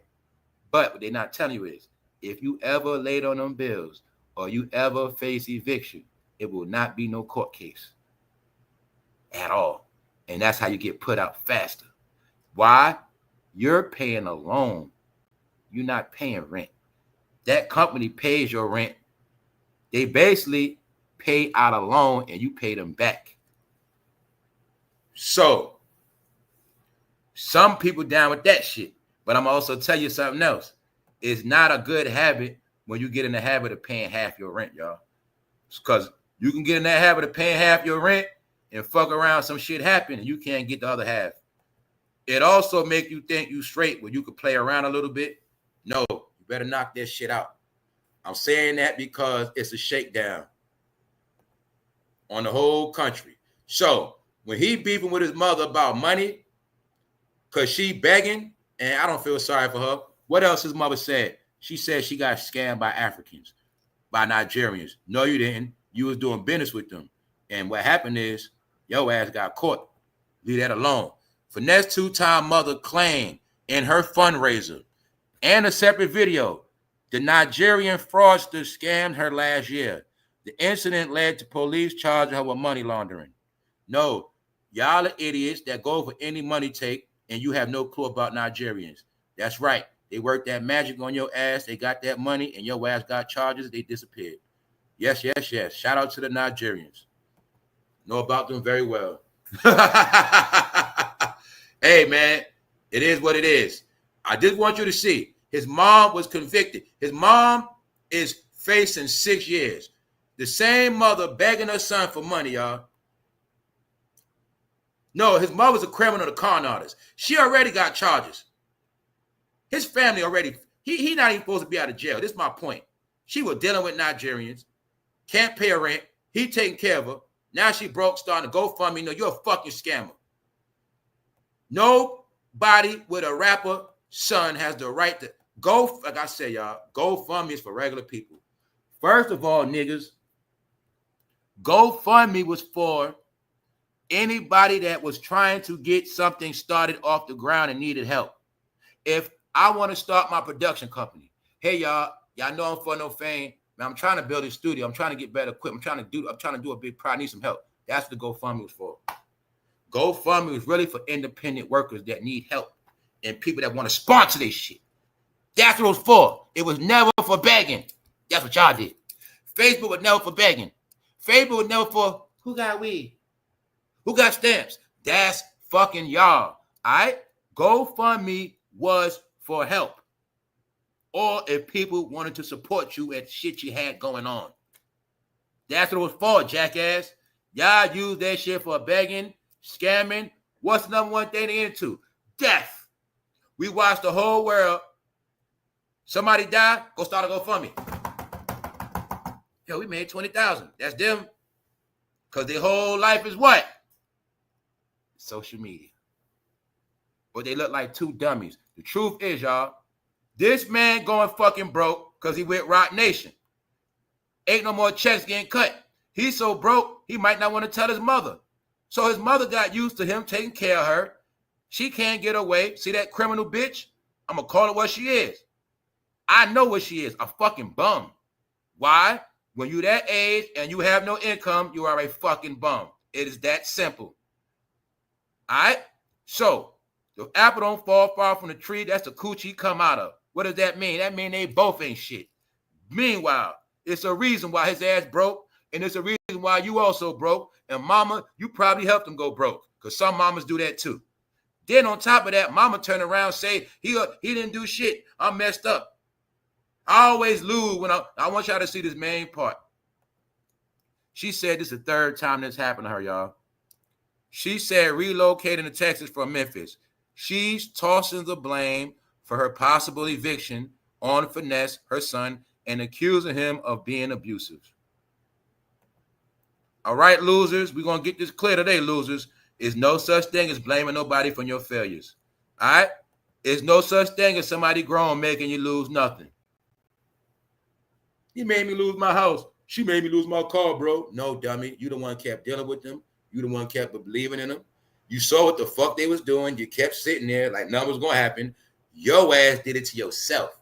But until you can admit that to yourself, You will still be looked at as delusional, loser, a bum. Nobody care about your fucking excuses. Nobody care about what you're talking about. Because it's easy to be a failure and blame somebody, but only a real person can fail and take the credit for failure. Get it? That's how it works. He made me lose it. How? What we know about human nature. If you don't want to lose something and let it go, you ain't going to let it go. It's some things you ain't never going to let go. But some things you will. The thing is this, y'all. With some people, housing was not that important no more. So they did everything else except for solidify their housing. It's that simple. We lived in that world. Remember, we lived in a world where in the house was corny, in the house was lame, in the house was boring. We were raised in the era of the house ain't shit, just somewhere you pay for rent, let everybody come to your shit, have parties every fucking day. The house being sacred was never taught in this era. All right? I don't know about y'all. Some of us from a certain era, it's not about era, it's about knowing shit. You're not coming into my fucking house if I don't fuck with you like that. I don't care how long I knew you. I don't care how much I saw you on the street. I don't give a fuck. If I don't respect you like that or have a certain love for you, you're not coming in my house. That's what we raised in. What else we raised in? Anybody's not bringing a spirit in my house. A lot of time y'all lose your house because y'all have a lot of losers in y'all shit. Huh? You have a house, but all day you sit around your house with fucking losers. Then what happened? They help you run your bills up, right? And then what they gonna do, y'all? When they hear you getting put out, somehow they ain't gonna call you no more. Remember that person used to knock on the door every day? Hey, what's up? What you got going on? When they find out you getting put out, what's gonna happen? They ain't gonna knock no more. Am I lying, y'all? Come on, y'all. Everybody been put out before. I've been through that too. So I ain't nothing I can't tell y'all. I've been through that. That was a while ago. That was in the 44 era, right before it started, y'all. Yep, I've been evicted. Yup, playing around, being a dummy. Yup. It also come from dysfunctional shit. So I've been there. But I told you certain things I've been through. I ain't never doing that shit no more. Everything I learned or got dropped on my head, I ain't never doing that shit no more. And I ain't doing it no more. So I'll tell you what it is, y'all. On that note, we're going to close out, man. But just know this homeless shit is on the way. It's on the way, y'all. Also, home burglaries. All you got to know is this. I'm going to give all y'all a clue. It's about to go into hoodie season. We about to go into the dark season. We about to go into one of the most desperation eras ever this fall. When I told y'all about the have against the have-nots, I told you going to see it playing out. You're watching the have against the have-nots play out against mother and child, y'all. That's about to happen, y'all. If you got it, people going to look at you like you got it. How they deal with it, that's one thing. It's all about to go down this fall, winter, y'all. Those who don't have, they will be on the street. The ones who don't have, they committing crimes right now. People already turning on each other. People being found dead. But they saying, man, that was a good person. I never expected this to happen. How did this happen? I know what's going on, y'all. So y'all stay tuned. Y'all stay focused. And focus on the good. Meaning, if you got shit going on good, keep it good. Anything else, don't worry about that. DJ Khaled, he being roasted. He being called a fat whale. He already got a coffin sent to his house. All right? Nobody respect him. They call him a human whale. They call him a fat bitch ass because he turned his back on his country where he's from, and they saying that he taking time out to pose on beaches like life is so great. When it's being said that people in his country going through hell. DJ Khaled shares a new summer photo. He still hasn't donated any money or mentioned the ongoing genocide in Gaza. So what else they saying? He is despicable. He is traitorous. You know what they saying? He all want to be an American now. He want to be an American rapper, but he don't got no love for where he really from. What is he really? A Palestinian? And that's his business. Far as we know, him and Diddy was knocking people last out with them CIROC bottles. All right? So, we're going to get out of here on this Money Day Monday. Nobody going to escape the dealer, y'all. He's mud. I only showed you Finesse 2 times. Rock Nation, you see him in a family dispute over money. Whenever these people beef or argue, trust me, it's always over money. How I know that? Because I know everybody can be bought. You can have enemies, offer them a nice price of money, they don't want to be enemy no more. A person can say they hate your guts today, give them some money today, they love you again. That's how it works, man. It's always based on money, y'all. In this world. We out.